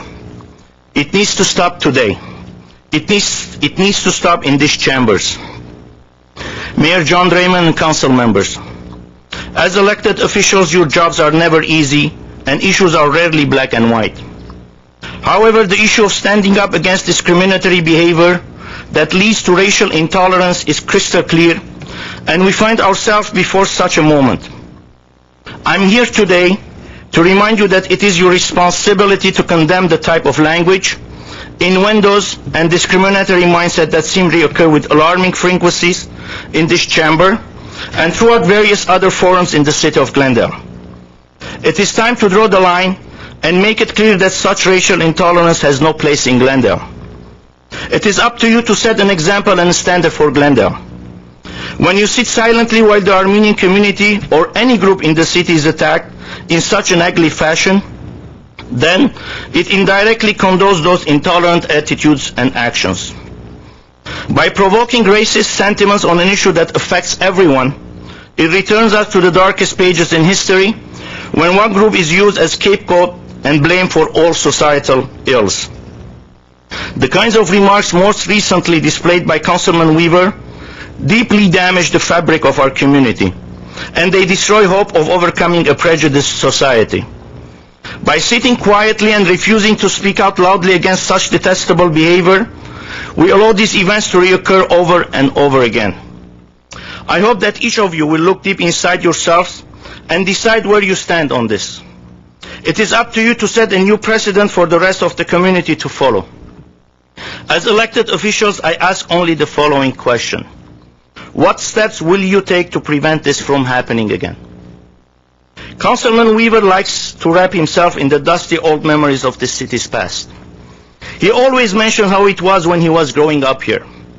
I'm asking him to stop living in the past and start behaving in a way that helps foster a community that his granddaughter will be proud to grow up in. This may be asking for too much, I know. It sounds as though he has already picked the team he wishes to play for. I'm sorry to say that, it's a losing team. Armenians are here and they are here to stay. His comments aren't going to intimidate anyone. Last week, Councilmember Weaver implied he was not sure how the Pasadena Weekly article came to be. We have investigated this matter and have met with the editorial management of that newspaper, and they have confirmed that he did, in fact, make the discriminatory comments against the Armenian community attributed to him. Unfortunately, Councilmember Weaver has yet to take responsibility for his actions and comments. We are not surprised. This is the same elected official who sat back and watched for more than an hour last week as his colleague Mayor Draymond unfairly had to take the heat for what were Mr. Weaver's comments published in the Pasadena Weekly because of the initial incorrect attribution in the newspaper. Councilman Weaver owes an apology to our community, to the city of Glendale and his colleagues. We anxiously await his public apology, and if he has none, then perhaps the right thing for him to do for the city of Glendale is to submit his resignation. I will leave you with a quote from Jackie Robinson, the first black professional baseball player who lived and grew up in Pasadena, and also a stone's throw from here. He probably rarely set foot in this town because of the racial tensions against black that Glendale came to be known for in those days. He said, "I'm not concerned with your liking or disliking me. All I ask is that you respect me as a human being." Thank you. Thank you, Mr. Minuchin. All right, Margaret Hammond. Margaret Hammond, followed by Rita Unikian. And then our last speaker is Evelyn Hansen. Good evening, Mr. Mayor. Good evening. The City Council, staff, and my friends out in the audience and here also. My name is Margaret Hammond. I want to start off speaking about something that I did last night.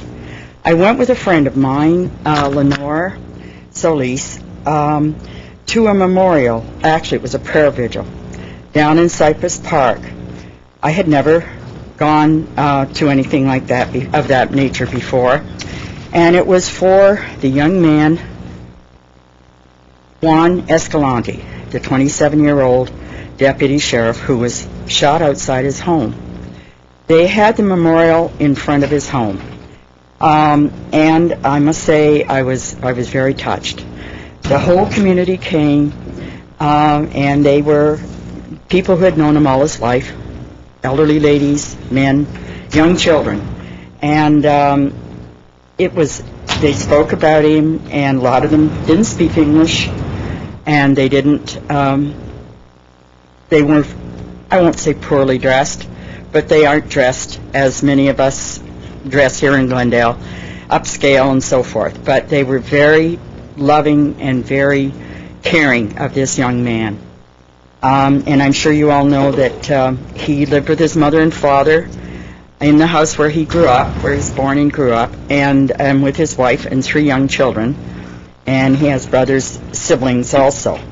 All I can say about it, and I hear so many criticisms of the police, I get very angry. I'm one of the people that support the police. If we didn't have the police, we'd be living in a jungle. We wouldn't be able to go outside our home. And one of my things has been for many years, I would like to see this business of gangs taken care of. I really think our money, whatever we need, should go toward this. I mean, when it gets so bad that they kill these young men who are giving their lives, putting their lives on the line for us, for you and me, so we can live in peace and have quality of life, that they go out hunting them and kill them, I think something has got to be done. I really do. And I think it was brought home to me really hard last night. I've always felt that way. I've always supported the police. And I know people have all kinds of things to say, and I say, hey, there's good eggs and bad eggs, you know, or whatever. But the majority of, in my lifetime, has been good. And I'm going to keep standing up for that thought. And I hope we all keep him in our prayers and his family. It's something that we really need to think about, is our young men and women who put their lives on the line for us. Thank you on that. The other thing is, last week I was criticized by Mr. Yusefian. I'm sorry he's not here tonight. And what his criticism was that I dress bright and cheery and whatnot, and then proceed to complain to the city council about the problems of overbuilding in my area, causing even more density than the 39% already. I think in the beginning, I did thank the city council and say how much we appreciated the mini park and the library and all the things that have been done in there. But then to turn around and load us down with even more multiple housing, you know, that's not right. And that's what I said. It affects our quality of life when we can't even drive up and down the street where all this extra housing and so forth is being allowed. I even cut out the Kimber article. I don't know how many of you read it, that I thought was very good, and about development. And if you haven't read it, it's called Cutting Developments Down to Size. It was August the 1st that it was in.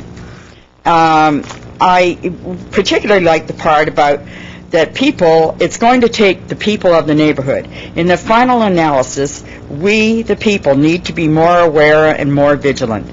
Public opposition is difficult to overcome, even for well-heeled developers who are politically connected.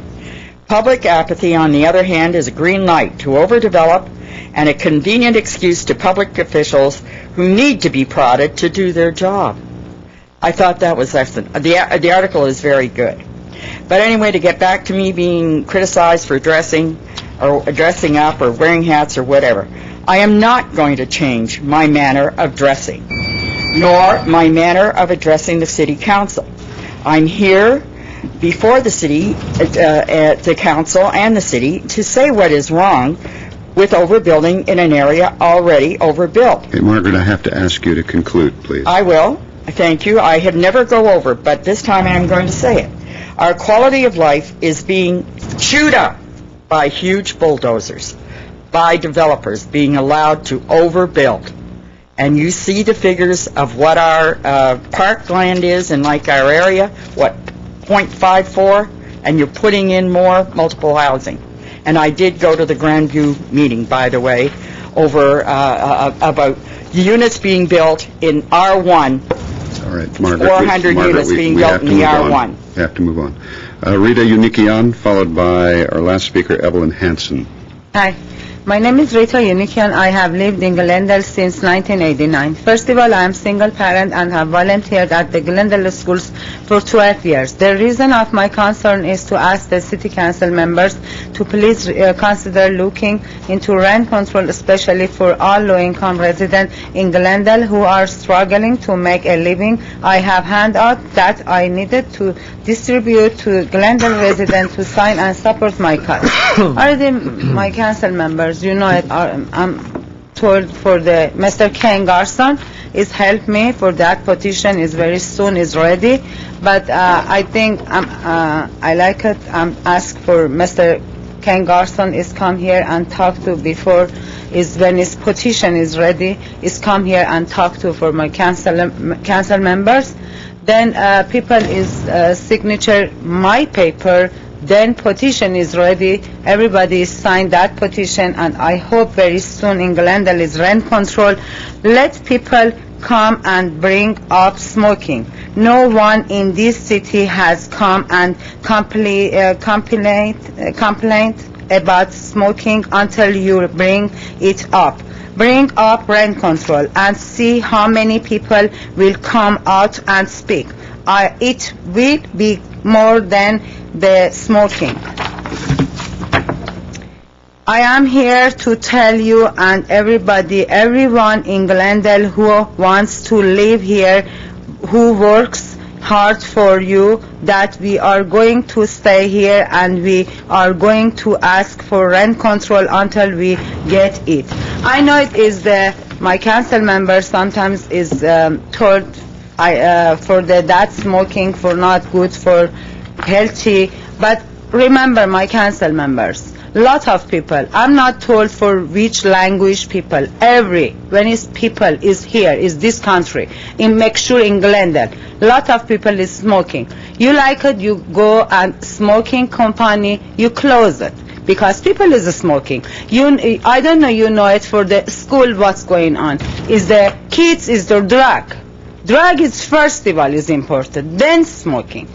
People is angry. Why? Because is not work right now, not for rent is very higher, gas is very higher, everything is higher, everybody is wait, and economy is the change it, because everybody is the understand what's going on. By my United States is very big country, and very soon is everything is fixed, and everybody follow that rule.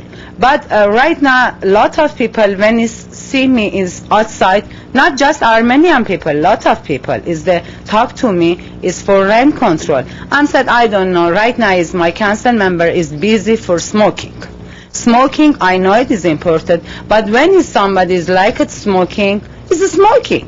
When it's not like it, is not smoking. Outside is good. When is people is like it smoking, it's smoke. But is inside in the building, everybody is the kids, and is not like it for smoking for inside. Or car, sometimes it's not like it in this car in the smoking. You know it for the cell phone, very good. That is the cancer, because I know it, that is very danger. But smoking, everybody is like it. Some people is like it for smoking. Some people is not like it smoking. But believe me, when somebody is smoking and give up for smoke, doctor is told, every doctor, lot of people, is told not good for when you smoke 20 years, 30 years, smoke, then you fast give up. For the health is something problem, or maybe, I don't know, you understand me, I'm not very well good explain to you, but please, my council member, I like it for think it for rent control. I know a lot of people is not like it rent control, because everybody is owner and is like it for lot of money is the for the bank and sell it is the money, but is not think it for people. When it's people is there here, a lot of people is the low income. Just you see how many people SSI and how many people is FTC and how many people is not work or work. That people is like it building is the care, and when it's go outside is the fix it, and owner when is told anything people is the resident is less than tenant. But just you think that for rent control, I hope very soon God is the help it for my council members, and little bit think it for rent control is very important. Thank you. Okay, thank you, Ms. Unikian. Evelyn Hansen is our last speaker. Hello, Mayor, Council, everybody. My name is Evelyn Hansen. I've been complaining about smoking for a long time, and I know a lot of people who have. We hear a lot in Glendale about prejudice, and I was going to leave you alone tonight until we had a very angry speaker earlier people just need to let go of the anger. Sometimes people say things that they wouldn't have said otherwise, but we really need to just let go of the anger and forget the prejudice and forget perpetuating prejudice. The divisiveness that we see in Glendale today and in this country today between a lot of the ethnic communities causes prejudice. I'm American. I have, like in my background, Jewish and German and Italian and what we call American natives, although I call myself an American native because I'm American and I'm native.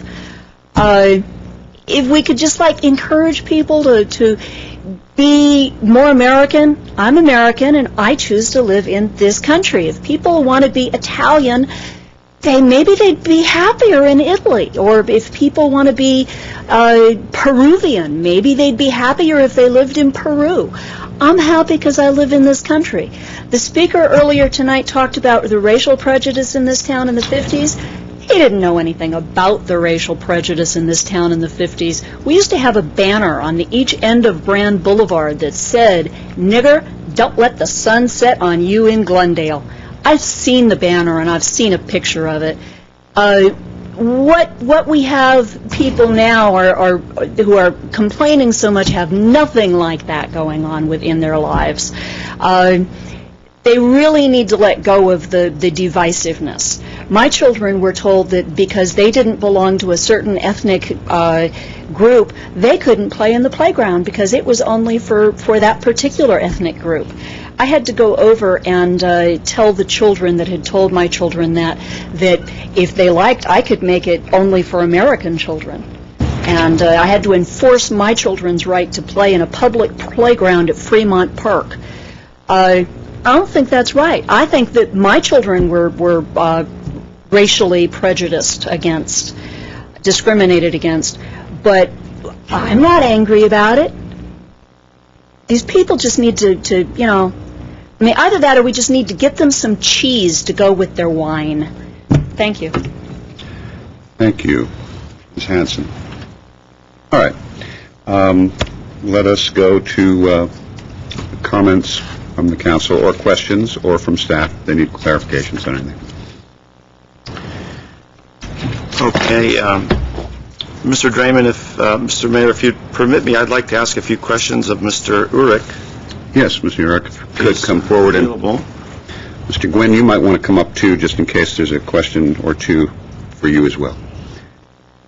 And I'd like to hand him an article. Could you? This is the representing that is a copy of the Butting In article taken from the website.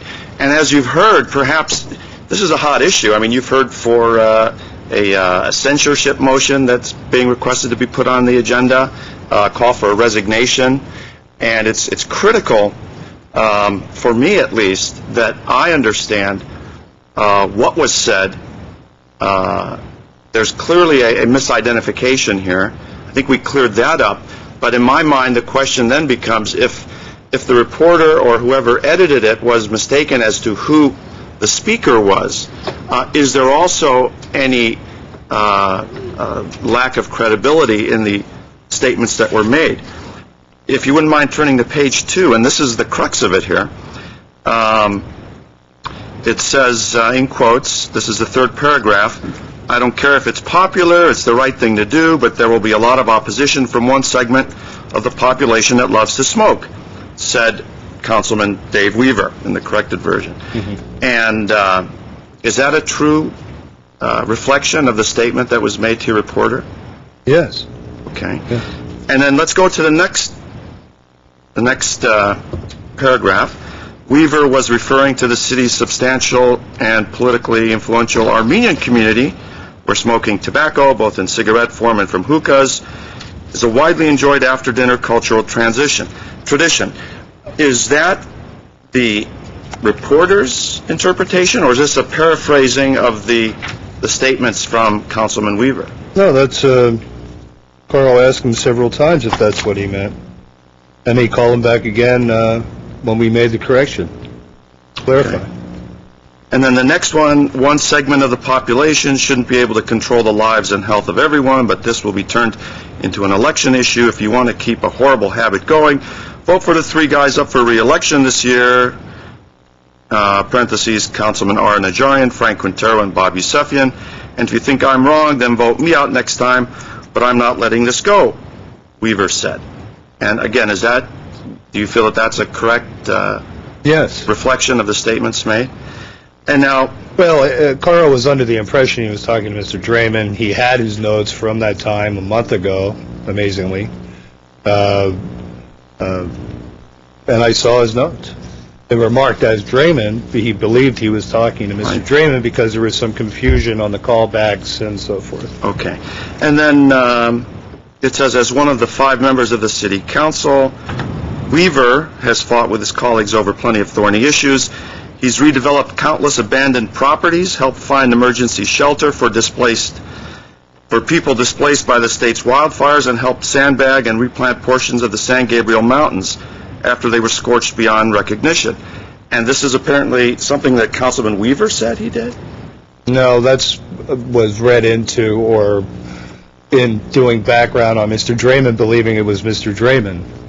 I believe that's where that came from. So because I know Mr. Weaver wasn't replanting and helping homeless. So, that's the real crux of the issue here, and as the editor, aside from that misidentification of the mayor and that last few sentences of background, which were the mayor's background, which were inadvertently attributed to... They're on the website, I'm sorry? They're on the city website. That's where they got it. Correct. Okay.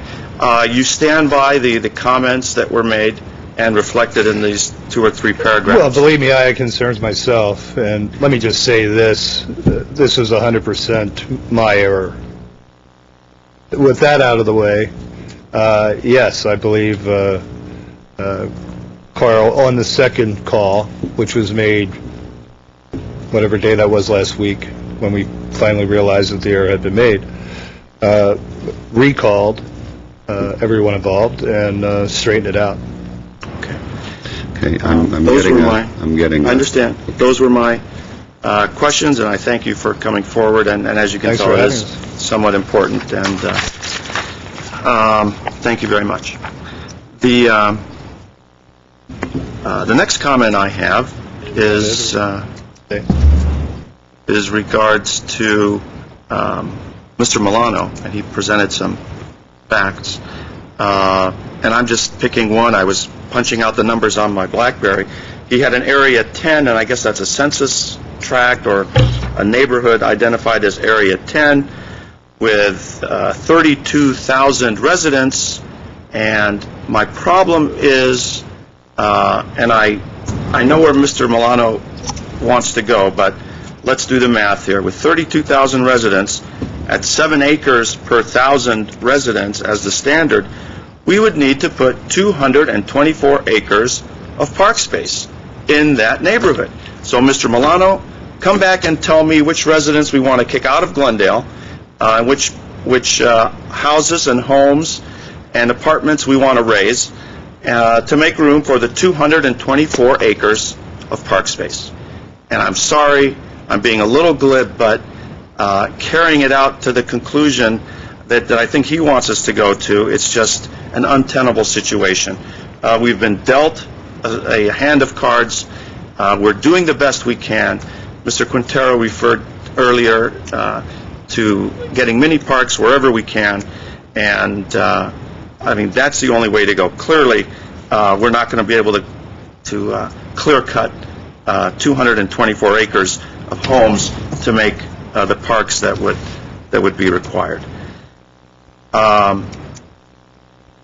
And Ms. Hanson, finally for you, I think it is an important thing that people stand up to a racial prejudice wherever it's seen, especially us on a council, especially someone who is a member of the city council. Should we tell Rosa Parks to just chill out and the back of the bus isn't so bad? No, we've got to bring this up and we've got to confront it with the hope that we improve the situation and people realize that they can't make stereotypical comments and racial comments, especially as a member of the City Council. I We won't. absolutely agree. Rosa Parks, but not change her color. Ma'am, please. Thank you, Mr. Mayor. It was not a question, and we can't do a back and forth. It was rhetorical. So Thank you, Mr. Mayor. if you have something to say, please come back at the next opportunity and address it. Sorry.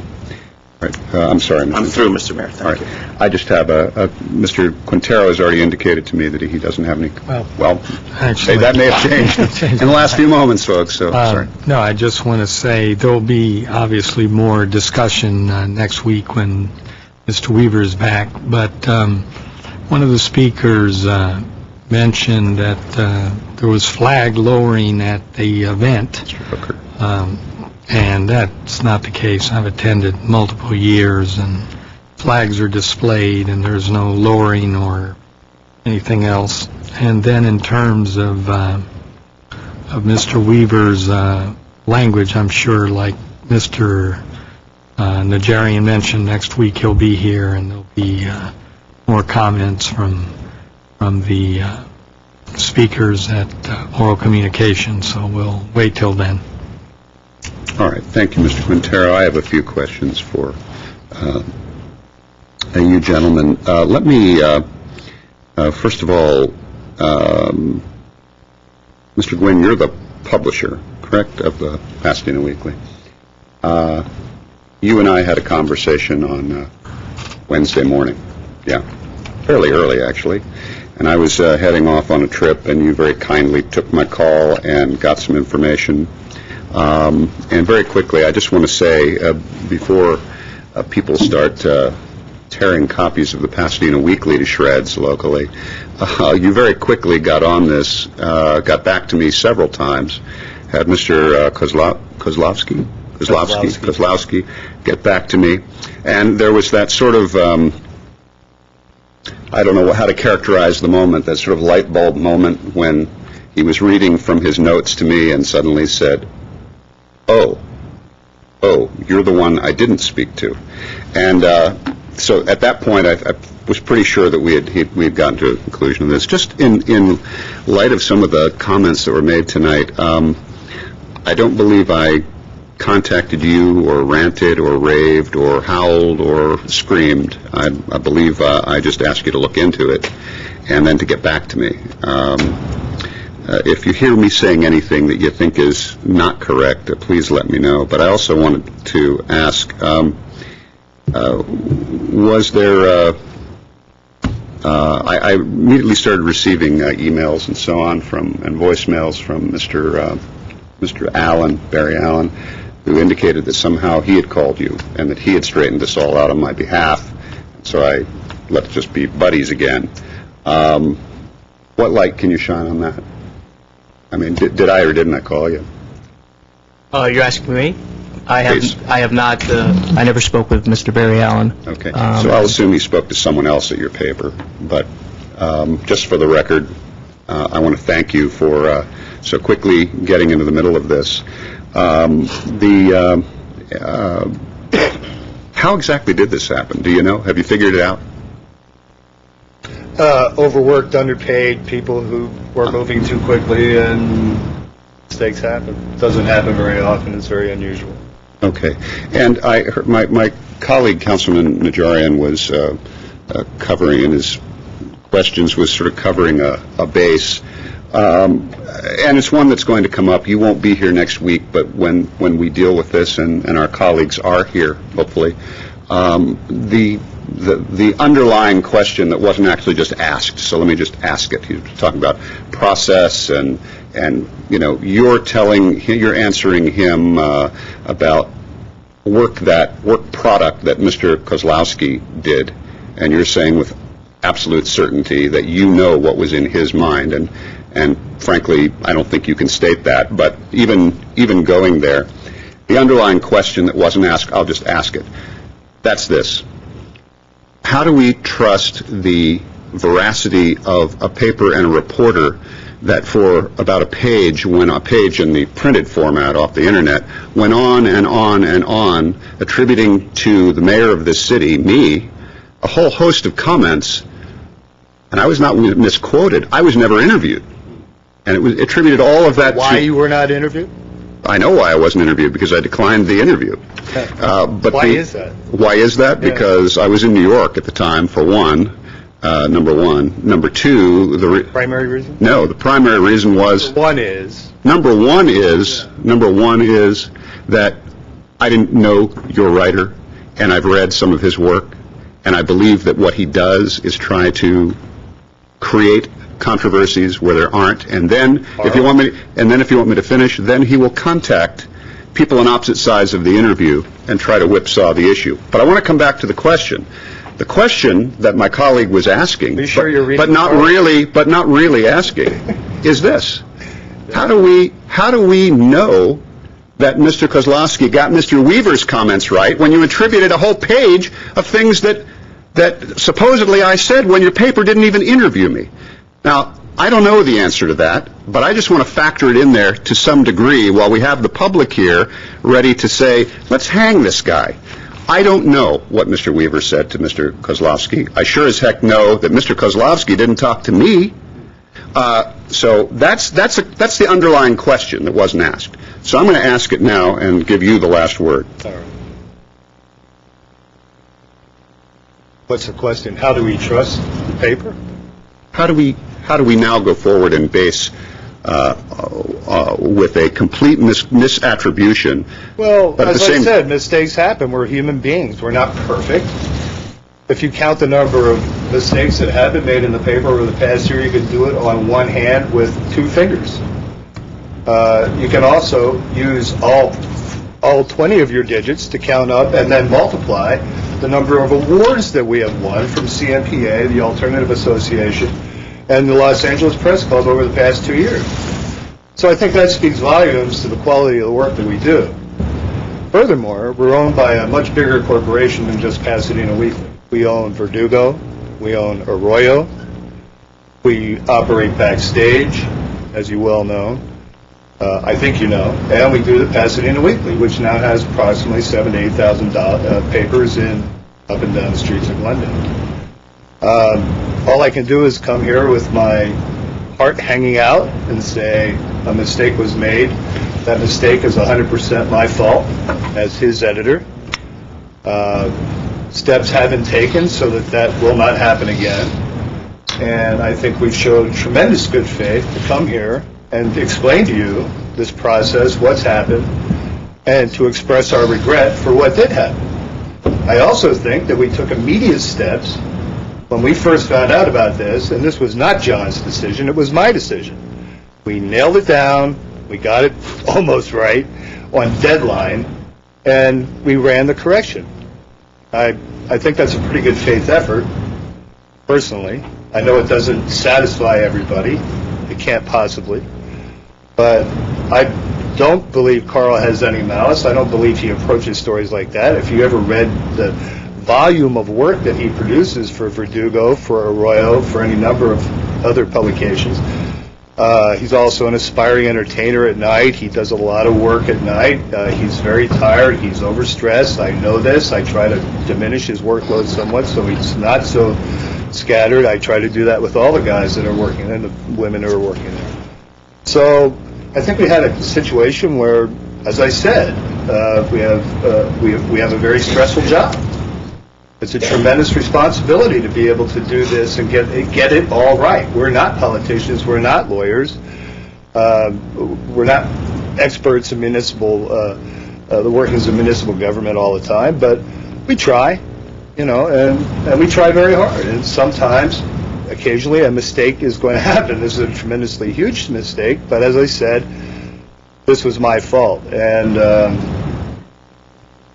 I don't know what else I can say. I think you've said it, and I think you said it clearly. The reason I'm pushing you so hard on this is because we're talking about, when you go back to your offices, we're talking about censuring a council member. Right. And you've got a lot of different community leaders here that are looking at this article and basing their view of whether or not that should happen, and some of my colleagues, on whether or not that should happen on this article. So that's why I'm pushing you so hard in this, to get you to actually state that, yes, you stand by it, and this is, as far as to the best of your knowledge, this is what was said to you and what was reported.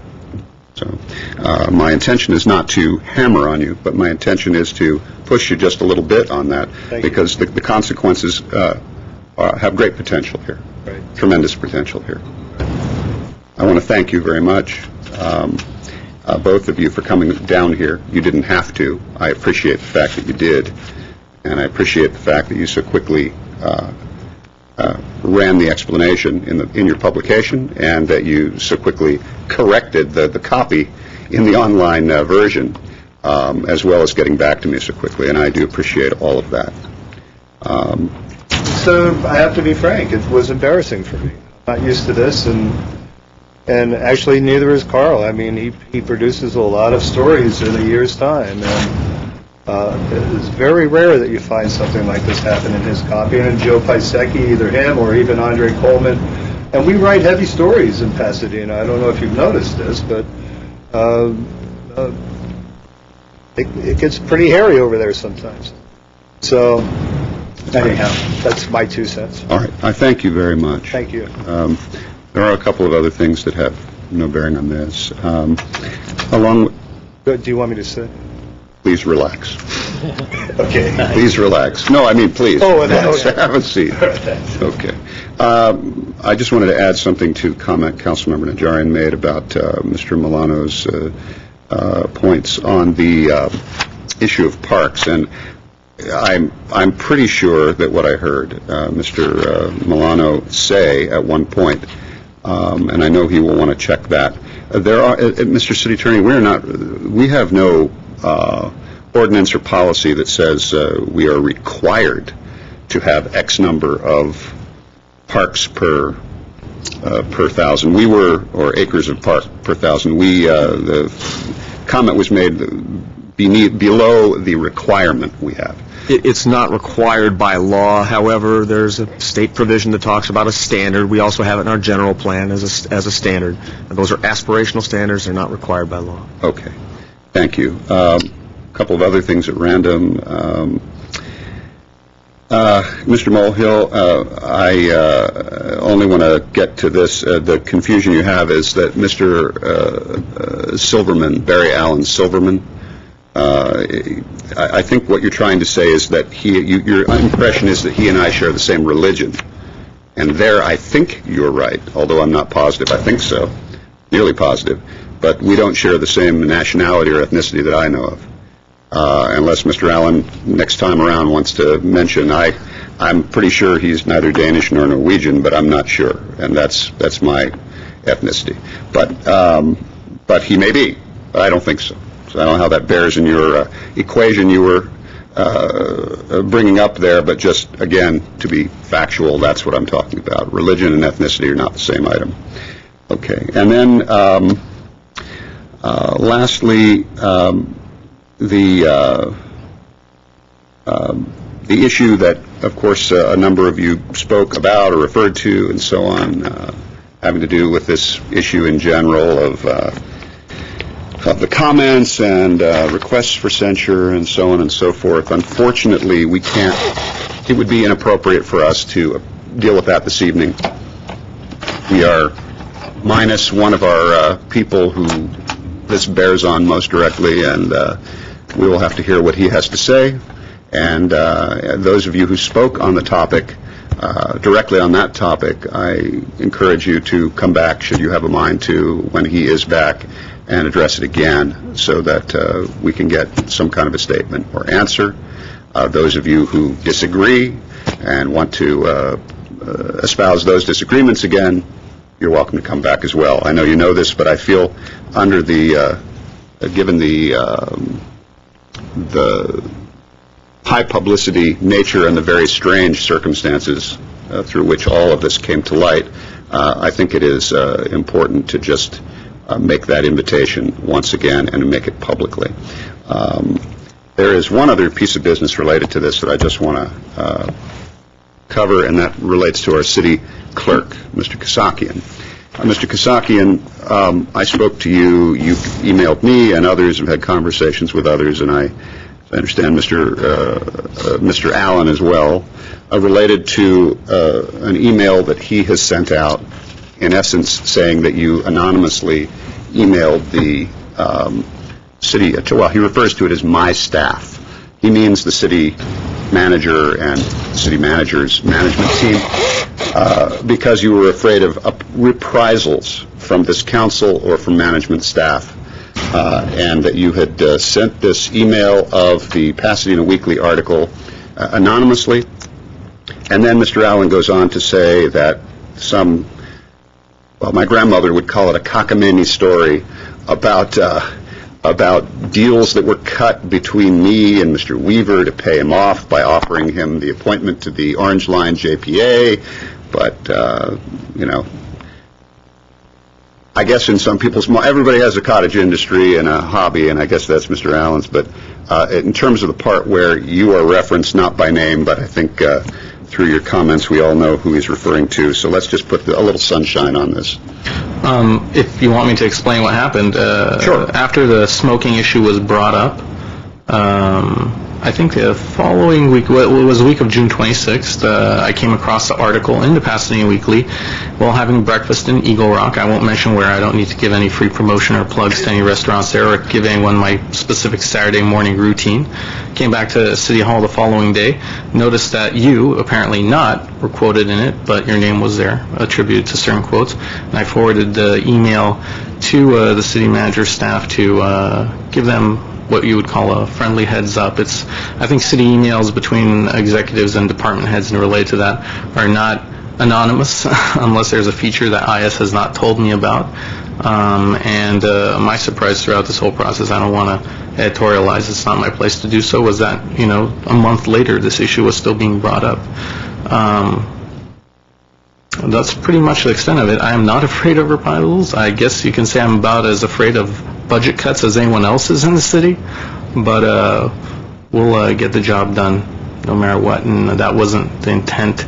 I don't know where that really came from. If there's any other questions, I'd be happy to answer them from my colleagues, from the other executive managers, from the council members, or from anyone else. I wanted to give you the opportunity to clear that up, and if you figure out where it came from, the idea of it, you let me know, please. I have no other comments. If my colleagues have no other... I just want to end by saying you have my full support and confidence, Mr. Kasakian. You're doing a good job. I move we adjourn. Second. Well, have we covered our business, Mr. We have. All right. We are in adjournment.